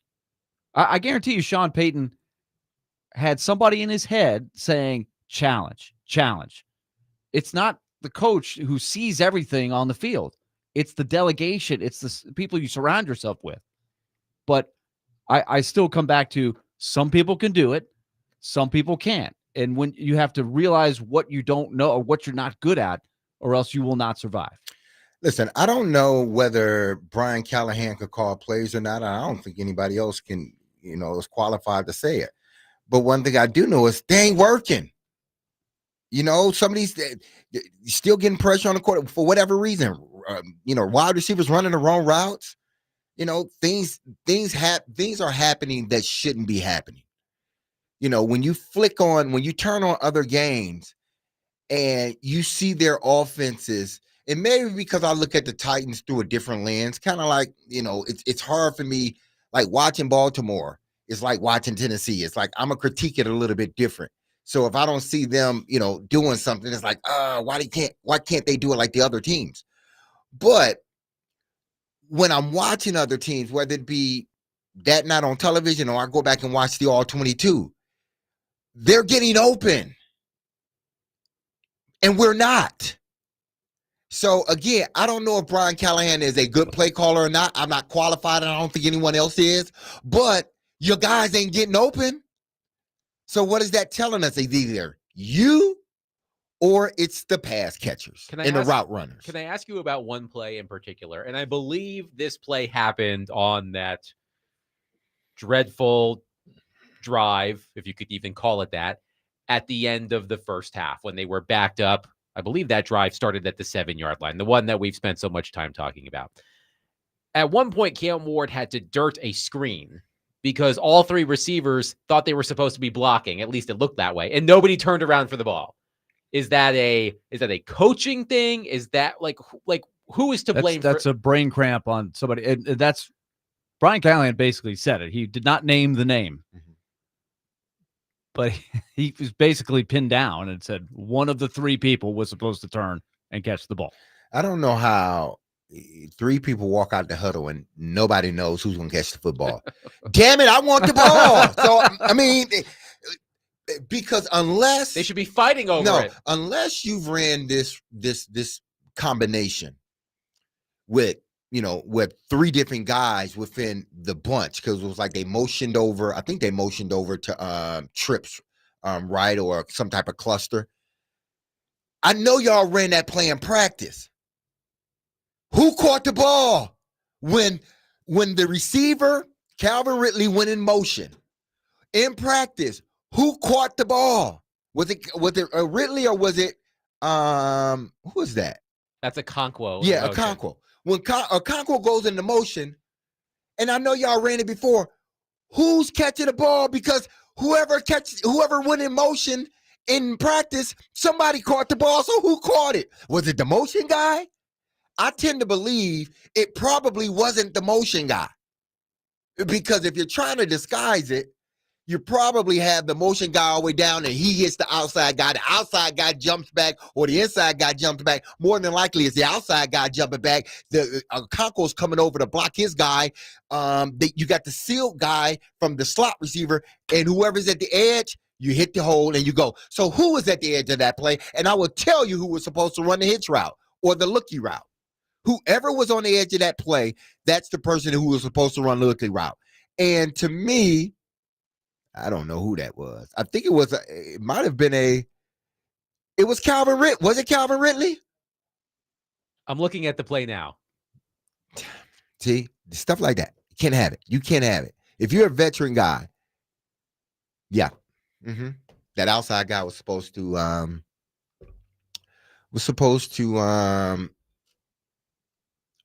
you looking at it now? Yeah, I'm looking at it. Okay. The outside guy, the way I'm looking at it is Okonkwo's motioning over, and he is the guy that's going to get whoever's guy is furthest outside. That's why he's motioning all the way out there.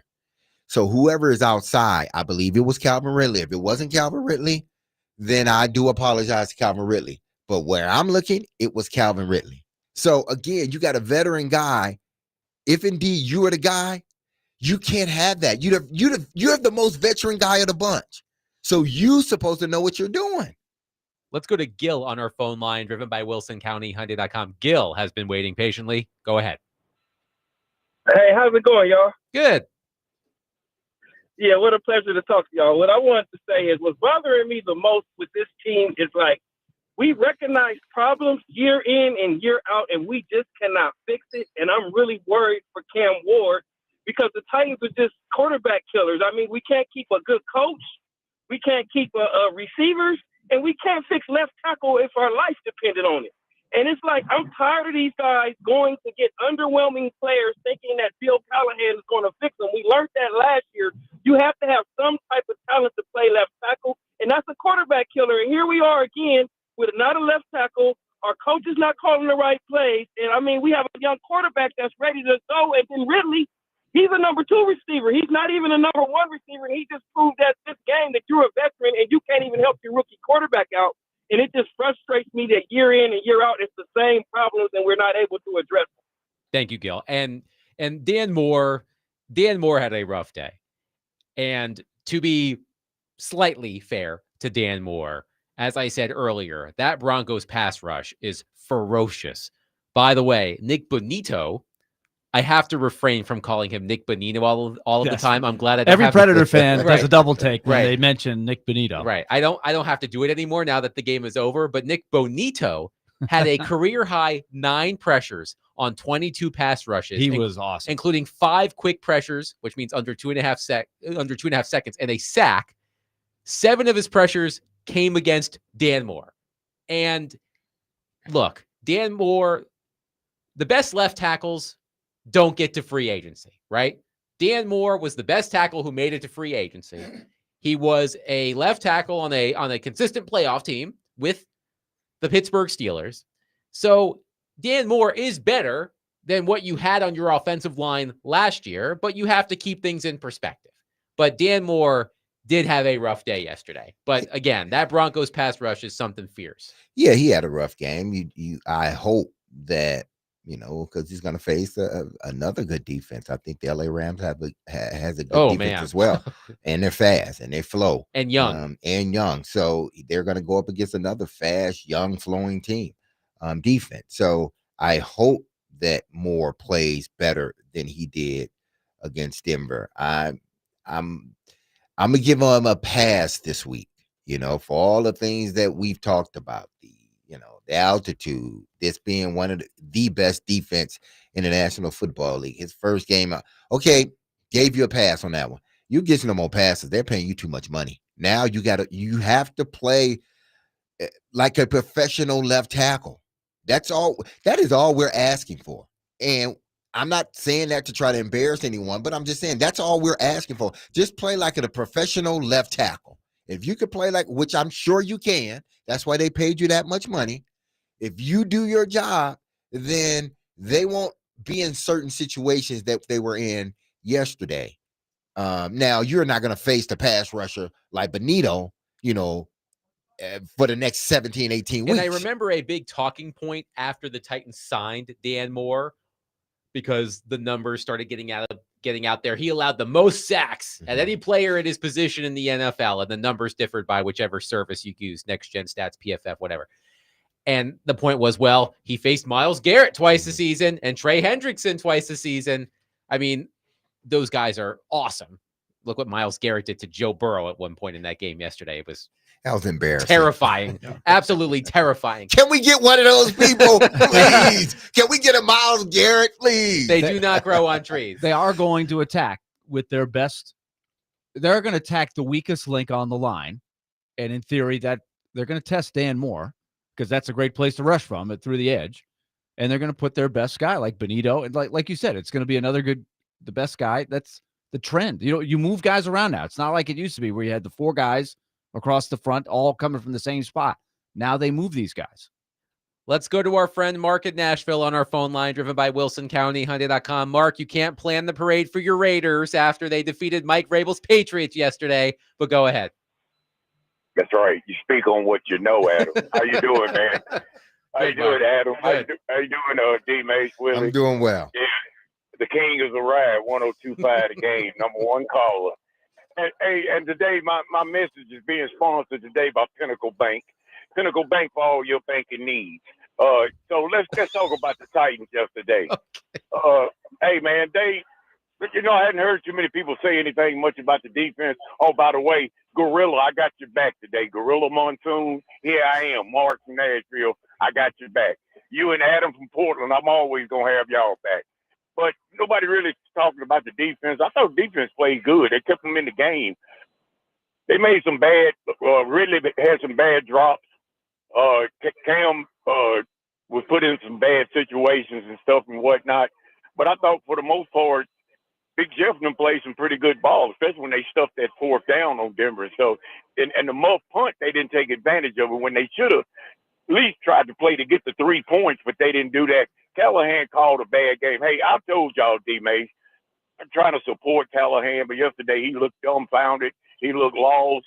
I was looking at him on TV. They should have took the camera off of him. They really should have. He looked that bad. And I hate it for the guy.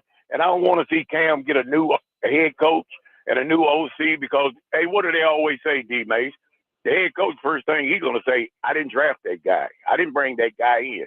I don't like what's going on with this situation or whatnot. Maybe they need to go hire Art Browse. He used to draw plays in the dirt for Baylor play game. Bring Art Browse in there. Do something. But they need a coach, man. I'm sad to say I'm almost at the point I'm almost giving up on Callahan. But, hey, y'all have a good day and stuff.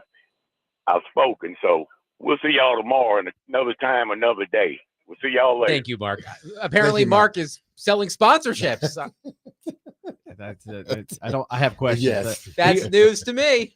D-Mace, I was thrilled with the defensive game plan until they hit. That's the one they got hit with the big chunk play, the 50-yard run, and then they also got gashed on the touchdown run later to finish off that drive. And I had flashbacks to last year, but I did see some progress with the pressure they were getting, and B, what they talked about of getting the bigger guys, Ward and Daquan. Is it Daquan Jones? Draymond Jones. The bigger edge setters. I thought for 3+ quarters, it was really playing out well. I liked what I saw. Yeah, I did as well from a defensive standpoint. Now, toward the latter part of the game, they started to wear down. Denver got 2 big chunks. I think it was 2. That one really long one, I think it was 40-something, 50-something yards. They got that pretty much did the Titans in. That put them on the other side of the 50. But as far as the defense as a whole, I think they did their job. When you can hold a team, to 20 points, what did they have, 20, 21, something like that? 20. When you hold a team to 20 points and you have as many turnovers, if you get as many turnovers as you got as a defense and you're giving the ball back to your offense, points should be scored by your offense. And it just wasn't. So yes, the defense toward the end, it seemed like they got gassed. They started to exploit, the middle of the defense, which, is disappointing because that's where Jeff and Big Sweat, that's their domains, and they got gassed a few times. But I think the defense did a good job. Brownlee Jr., I tell you, you're a hell of a player, man. You are one hell of a player, but you got to learn how to play without your hands, man. We're going to talk. You have to, because you're going to kill your team.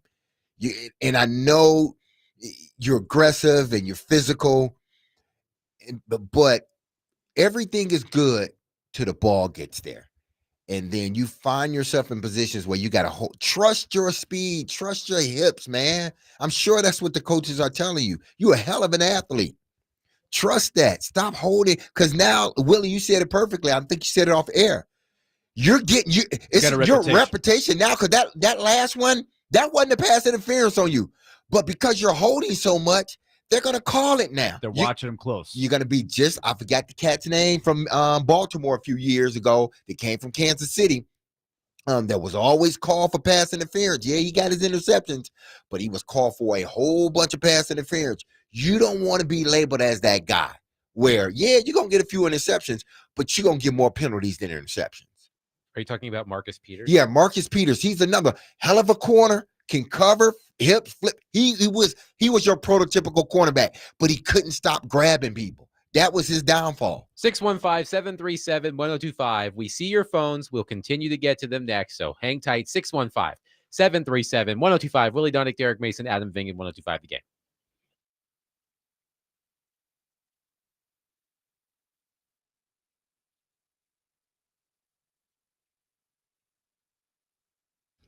Derek Mason here, and if you've been injured yourself in a motorcycle accident, go to lawtigers.com. for your free case evaluation. Even if your accident was months ago, you have nothing to lose by calling Law Tigers. So pick up that phone and call Law Tigers. Insurance companies want to pay out as little as possible, or frankly, nothing at all. Law Tigers make sure you get the compensation you deserve and doesn't get paid until your case has been settled. Listen, they understand how much your bike gear is worth to you, so they will help you get it all repaired, or better yet, replaced. Law Tigers is the resource the motorcycle community turns to when in need. So whether it's to support you at an event or to see you broken down on the side of the road, with Law Tigers, you'll never ride alone. So call 1-800-LAW-TIGERS or visit them at lawtigers.com. That's Law Tigers, which is powered by Freeman and Fuson. You can find them in Nashville, located at 2126 21st Ave South. Law Tigers, Tennessee's motorcycle lawyers.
Is this how Brian Callahan feels today?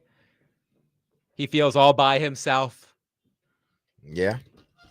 Not a friend in the world, except for Clark Lee. Who, Yeah, Clark is still his friend. Clark Lee stood up for Brian Callahan. We all want a friend like Clark Lee. Yes, we would all be so lucky to have a friend like Clark Lee. Yes. This honestly is where you have to hunker down. Yeah, oh, yeah, right? you do. You got to go back and you have to block out the noise. Mm-hmm.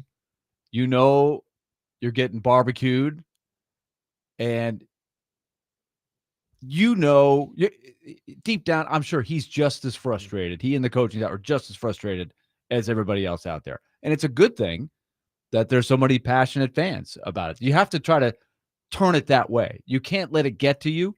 You have to put it aside, and you got to hunker down and find solutions. Let's go to AJ on our phone line, driven by WilsonCountyHyundai.com. AJ, thank you for waiting. Please go ahead.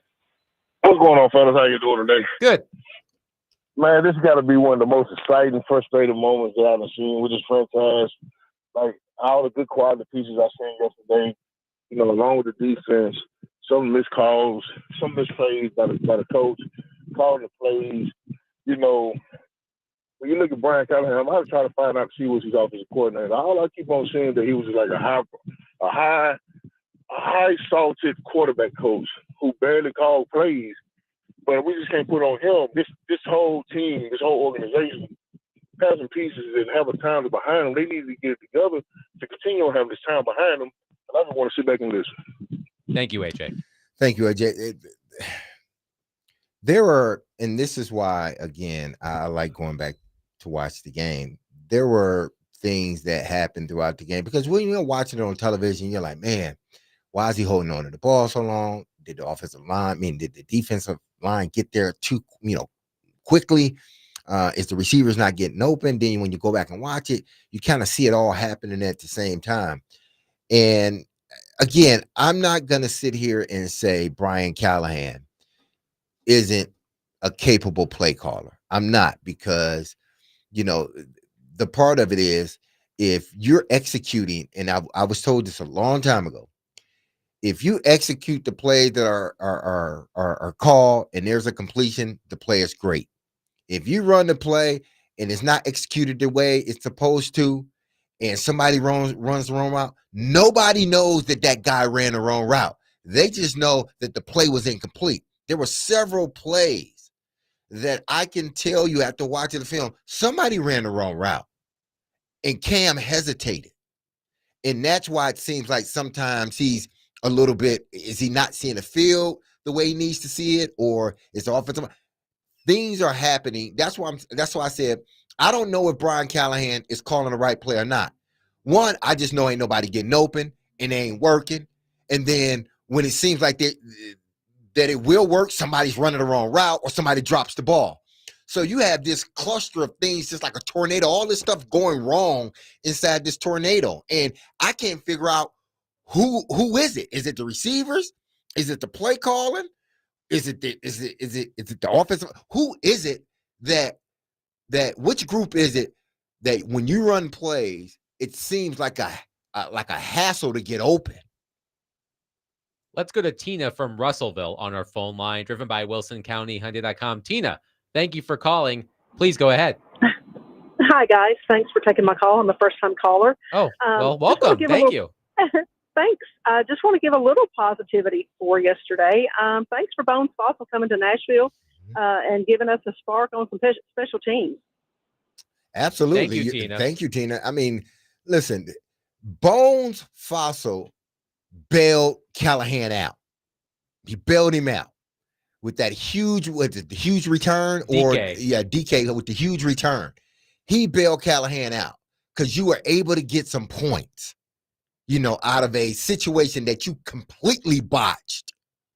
But Bones and his unit covered your tail, that's a part of being a team. If one unit ain't getting it done, then another unit has to pick them up. And the special teams, the things that we saw last year were just high schoolish or middle schoolish, what was going on out there.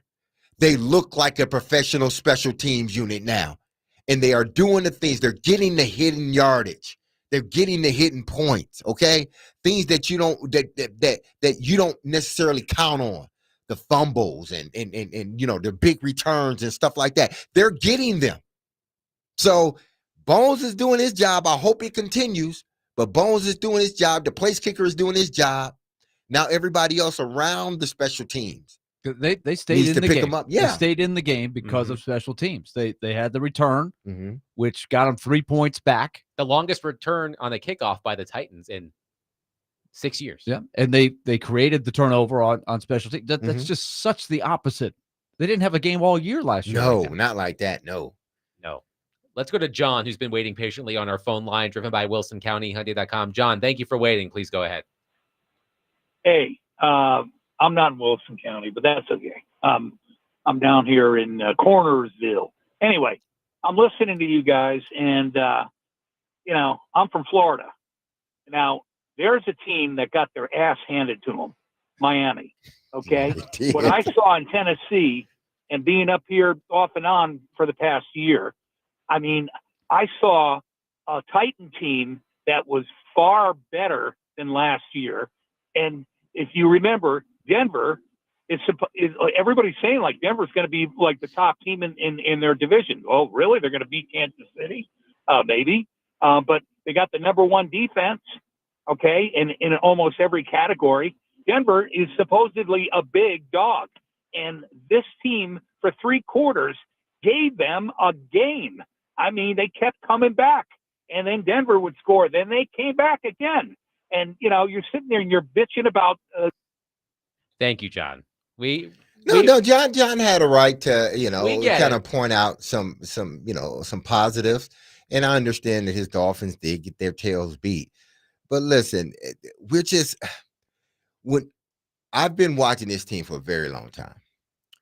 And watching them last night, you're right. They did some good things, and they did some things that they need to address and get better at. But what I'm talking about is, when the team, you can't be the reason why the team is in a bad situation. And the head coach is the reason. So if you think I'm down on them, so be it.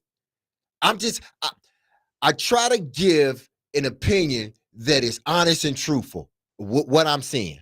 I don't sit here and I don't try to be some type of homer with the Tennessee Titans. I love the organization, but I'm gonna sit there. I'm tell it how I see it. And yes, there was some good things. Defense. We just said the special teams. Did you hear that? We just raved about the special teams as you were listening, waiting to come on. We raved about Bones Fossil and what he was able to do. But also, we said that Brian Callahan was one of the reasons why this team lost. And it's true. We can say that, people. But yet still point out the good stuff, which we had. But ultimately, it comes down to wins and losses, okay? When you have a rookie quarterback, you got to do your damnedest to make sure you don't put him in a situation that is not advantageous to him. And I felt Brian Callahan on that situation. You may not, but I do. I felt on that situation, he didn't put his quarterback nor his offense, his team, period, in a good position to win on that series. Point blank. Now, if you want to say I'm down on him, so be it. I'm down on him. But the good part about it is he has next week. And if he comes out and do what he needs to do next week, I'll be on here praising him for what he did this upcoming week. If it don't, then I just got to tell what I see. It is a fair point to say, what's worse? Getting absolutely annihilated by a team that people didn't think was that great. The Colts, right? That was an absolute shock. I mean, Derek did pick the Colts to win the AFC South. I did. Yeah. But he also picked the Dolphins to win the AFC East. Yeah, that is true. And the Cowboys to win the NFC East. But nobody in the league thought they were going to get smashed like that. It was ugly. If that had happened to the Titans around the league, people would have said, Denver's really good. Rookie quarterback, first game, saw it coming. So I see his point, right? No, I didn't say he was the game was wrong. more competitive than a lot of people thought. Now, we took the Titans, Derek, you and I, to cover. We thought they would hang around. They did.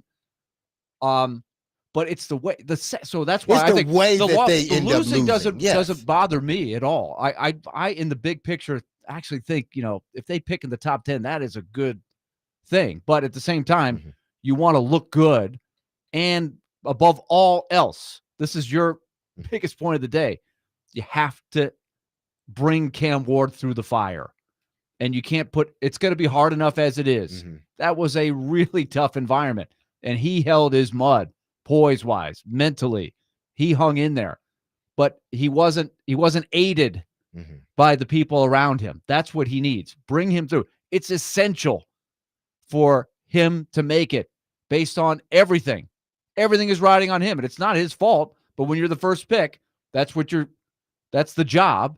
And they chose not to take the extra assets because they thought he was that good. But so they're throwing him into a very tough situation.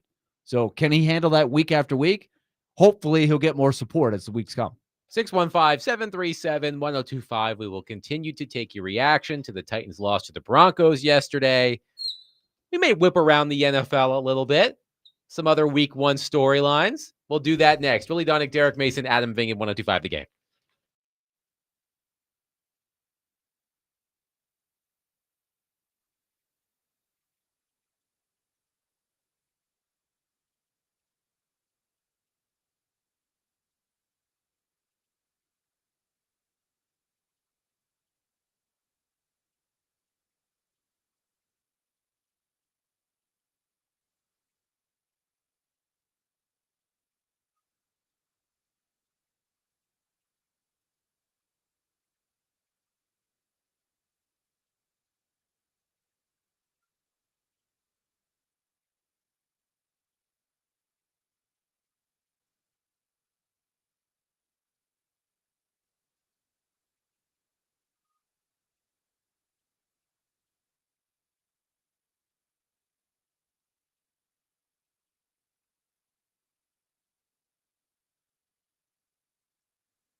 about the meeting with Aaron Glenn on McAfee a few months ago. Beating him, is there significance in that, since he basically told you to your face that he didn't think you were right for that team? Yes, that's what he did. So there's significance in beating him for you? I was happy to beat everybody associated with the Jets. All right. I love a little pettiness. I'm not a huge Aaron Rodgers fan, but I said, you go, Aaron Rodgers. Twist that knife, which he did. Aaron Rodgers looked good yesterday. I predicted 2 passing touchdowns. Justin Fields looked good. He had Justin 4. Fields did too, Aaron yeah. Rodgers did. Aaron Rodgers 4. Like, think about this from a Jets perspective. Aaron Rodgers, he makes his Jets debut at MetLife Stadium. He runs out with the American flag. 5 plays later, torn Achilles, end of season. His Steelers debut, also at MetLife Stadium against the Jets, throws for 4 touchdowns. Like, just Jets fans, I feel your pain. The Jets was probably, why we couldn't get this last year? Goodness. But Derek, I hate to do this to Yes, you go and ahead. to David James as well. We got to talk about what happened in Buffalo last night. Do we really have to? We Yeah, do. yes. We do. The Ravens are the It's a first. hell of a game. The Ravens, who lost 41-40, are the first team in NFL history to score 40-plus points and rush for 235-plus yards in a loss. Teams were previously 277-0, including the playoffs. Damn. This is the narrative around the Baltimore Ravens. Yeah. What happens to them in these situations? Things like that. Funky things that look, happen. Derrick Henry fumbles. That Keon Coleman touchdown, which pinballed a couple of times. Like those were the 2 most improbable examples of what you're talking about. Is the tip ball that got caught for a touchdown, and Derrick Henry, after setting himself up to be the story again of he did it again. More explosive runs where he outruns everybody. They had the film of him running up the hill and everything, with the chain on his back. It's a great story. And all of a sudden, what the heck happened? Like, and I know Derrick Henry, he took that loss on him personally. But there were other things that happened in that game. But listen, not to get too far into it, that's why you love football. That's why football will always be the greatest sport, man, because they were down 15 points for 7 minutes, and the announcers were talking like the game was over. Every now and then they would say, well, they could come back, and Chris Collinsworth would say, well, they can come back, right? Yeah, it, but do you think it's going to happen with Lamar? And it happened. That's why you like it. That's why you love it. It was something. They had the ball. I went to sleep feeling bad. I did feel bad yesterday because the Titans lost and then the Ravens lost. I'm like, damn. After the Derrick Henry run late to put him up 40-25. That was one hell of a run too. The way that he accelerated down the sideline, I thought, well, they'll probably catch up to him. Nope, hit the afterburners. He was gone. But after that, they stopped the Bills. They stopped them. They made the Bills kick it away. So you're thinking, oh, well, that was the last hurrah. But they still found a way to get down there. And dude, it was an incredible game. Also, the AFC South, I thought was interesting. The Rams, next opponent for the Titans, they grind out a 14-9 win over the Texans. So whatever the offensive tweaking that the Texans did in the offseason, the offensive line, not good. Well, but we know the Rams bring something to the table with defense. And then a really bizarre game in Jacksonville where delayed by weather for a long time, it was over an hour and something, hour and a half, I think. But they look pretty good with the new, Liam Cohen and trying to fix Trevor Lawrence. Job well done. Is it because they're good? These are all the questions of week 1. Are they better, or is it just the Panthers are still not good? The Panthers are still not good because Jacksonville didn't look like they just was that much dominant. I mean, they won the game, but it ain't like they were playing against a team that had just come off a playoff berth or a trip to the Super Bowl or something like that. But Travis Etienne with the new offensive coordinator, a lot of people thought they might go in a different direction. He had the big game. Lawrence only threw for 178 yards. Travis Hunter he played a lot of plays. He didn't do anything super dynamic. He only played 6 snaps on defense. I'm curious how that will play out week in and week out. They're going to have more offense. They ain't going to keep on doing that defense stuff because they understand he can't last. He's not one, he's a tall kid, but he's not a big kid. So you don't want to have him playing all those damn plays. He can be dynamic on offense. Jim in Springfield says the Ravens had a 99.1% probability of winning. The Bills have Josh Allen. Great game. Feel bad for King Henry, though. Skylar says, don't ever let D Mace forget about him hating on Josh Allen. Yeah, I did hate on Joe because he wasn't doing nothing. So, I mean, I was just telling the truth. At the time, he was not doing anything. He was throwing more interceptions than anything. He's cut down on the interceptions. Yes. So, in the sports, you are allowed to change your opinion when things change. It's fluid. It's fluid. One texter says, can we talk Vrabel, please? Oh, People yeah, they got their tail he's kicked, a too. great coach when he benefited from having great players. Now he moved all the players who were holding up roster spots because he likes them. Now have the Patriots looking mid. The Patriots lose yesterday. I believe it was 20-13. Geno Smith, to the Las Vegas Raiders. 362 yards passing. Yikes. Yikes. They only scored 20. It was kind of weird. Did it start? No, it was raining. It was raining. I thought it was raining. Yeah, I was like, wasn't it raining? If I recall, I thought it was raining, so I guess it was. But that'll be interesting to watch as well. Mike Vrabel back in the league to see how he does with the Patriots versus what happens here. Also, Adam Schefter with an injury update in the past few minutes. Nashville's own George Kittle expected to be sidelined multiple weeks with a hamstring injury.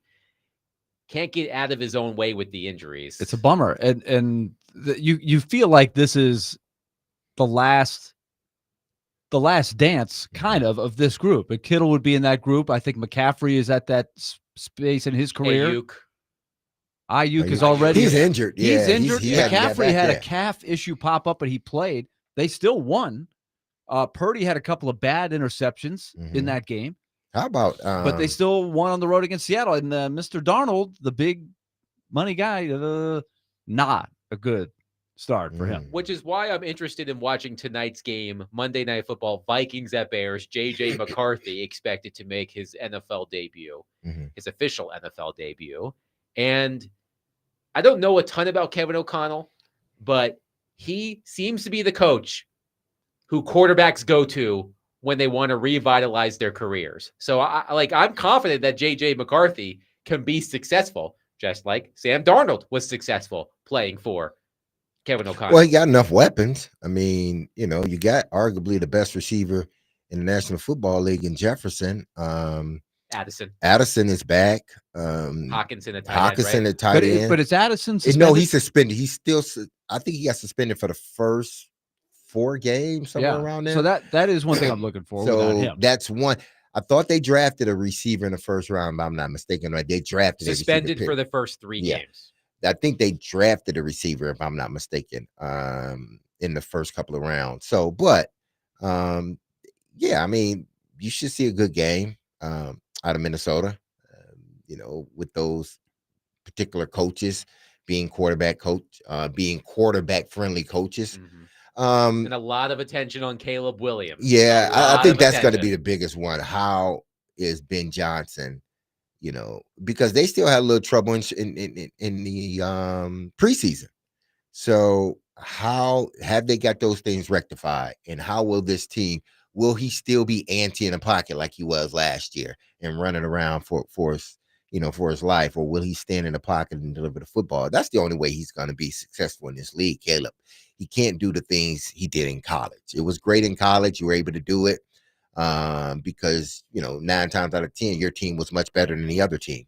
But in NFL, you got to find a way to be a pocket passer, and that's what Ben Johnson hopes to do with Caleb. Same thing he did with Goff. So I acknowledge that what I'm about to say might be hypocritical based on what I said 5 minutes ago, because we played the clip from Aaron Rodgers coming back, sticking it to the Jets a little bit on his way out of MetLife Stadium after he engineered a big win for the Steelers against his former team. Can I just say to Bill Belichick, because I'm going to take a shot at Bill Belichick any chance I get, grow the hell up with this whole thing. Well, I'm not welcome at their facility, so Patriots people aren't welcome at mine. Grow up. I know that might be hypocritical because that's super petty, but I will not stand for that pettiness. Mike Vrabel has gone on the record today and said Bill Belichick is welcome in the Patriots facility. Okay. Mike Vrabel taking the high road. Good for him. What? That is petty of Bill. And then Mike has to come out and say, well, yeah, you're invited to. Like, Bill, you shouldn't be worried about coming to the Patriots facility. You got a damn team to coach, don't you? They just got their tails kicked last week. They did beat Charlotte the other day. Oh, that's Charlotte. Man, come on. Don't hate on the 49ers, right? The Charlotte 49ers. Is that right? Soundtrack? Yes. I mean, they got a good basketball team. I know they've been to On the occasion, tournament and they everything. have, Yeah. yes. But football, no, I don't think so. This is what, so Vrabel went on WEI, which is always the center of controversy up there. Vrabel said Bill Belichick is welcome at the Patriots facility, to the best of my knowledge. That means adding that nothing surprises me when it comes to the drama, etc. And he said, it's obvious I'm not welcome at this is Belichick's quote. It's obvious I'm not welcome at their facility. So Vrabel said Bill came back for, to the best of my knowledge, Tom's ceremony. So I guess he's welcome back based on the fact he's there. So he's making a presumption. He says, I just go by that. Since his departure as the head coach here, he's been back. I'll leave it at that. Yeah, that means I don't know what's going on upstairs. But if you ask me, yeah, I guess he's welcome back. But Bill, you got a team to coach, man. You shouldn't be worried about going back. Let's go to Carl on our phone line, driven by WilsonCountyHunter.com. Carl, thank you for waiting. Please go ahead. Hey, guys. Hello. Thanks for taking my call.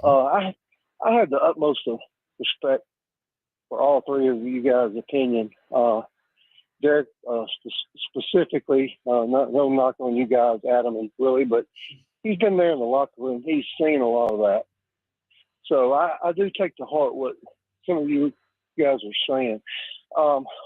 My observation of the Tennessee Titans, I was impressed with Cam Ward. He looked like he was literally ticked about some things that didn't happen and was kind of redirecting some guys. That first play, that quick pass out, dumping it off. I mean, that happened quick. I was impressed with that first drive. Hooker, Snead, and Simmons, I thought they played good. Yes, there were a lot of penalties, but Derek, I did not see the coach making a lot of those penalty mistakes in preseason for what it's worth. So, yes, I believe in giving Coach Callahan, and I'm not related to him in any way, giving him his opportunity of a couple of 3 years. I do. I believe you have to stick with it. Let me tell you what infuriates me, okay? Mm-hmm. Quickly, when Carl. I see Derek Henry going for 1,000 yards, I'm being facetious. I see Bernard Hopkins doing a one-hand catch in the end zone. This comes back to ownership, okay? I challenge the Haslam family to get with Amy Adams Shrunk and purchase this team. From 99 to 2013, their record is pretty good. From 13 to present, it's pretty weak. Bud Adams passed away in 2013. Thank you for the call, Carl. Not to cut you off, but I mean, I think the Haslams have their hands tied. Yeah, they get their hands full. Things. Yeah, they got their hands full. They've got a hockey team to run. Yes. Trying to get a WNBA team. They get their hands on a lot of fires Yes. over here. The irons are in the fires over here and over there. Yes. I don't think Amy is thinking about selling her dad's team. I will say this, though. I am impressed that it only took until 5:56 for someone to say, sell the team. Hey, I mean, it's going to. Hey, listen, if Brian Callahan, if his team continues to play, or Thank if you, he Carl, continues, thank you, Carl. If he continues to do some of the things that we saw yesterday, which we saw some of it last year at times, and it was a rookie coach, so those things can be dismissed, and I understand how that can be. A rookie player is the same thing. When you go into your second year, that's when you think, okay, you should have everything, just about everything handled correctly. And what happened before half, it just wasn't head coachish, if that's even a word. It is now. But like I said earlier, he has another week to prove himself. If he wins versus the LA Rams, we're not even talking about what happened yesterday. We will continue the conversation tomorrow. Trevor Matich will join us at 4:20. We'll get his insights into what happened on Sunday excellent participation. I hope you all feel a little bit better after venting with us. We will be back tomorrow at 3 o'clock. The Commodore Hour is coming up next. Be love on your people. Have a safe, blessed, wonderful Monday. I love you. We love you. Peace.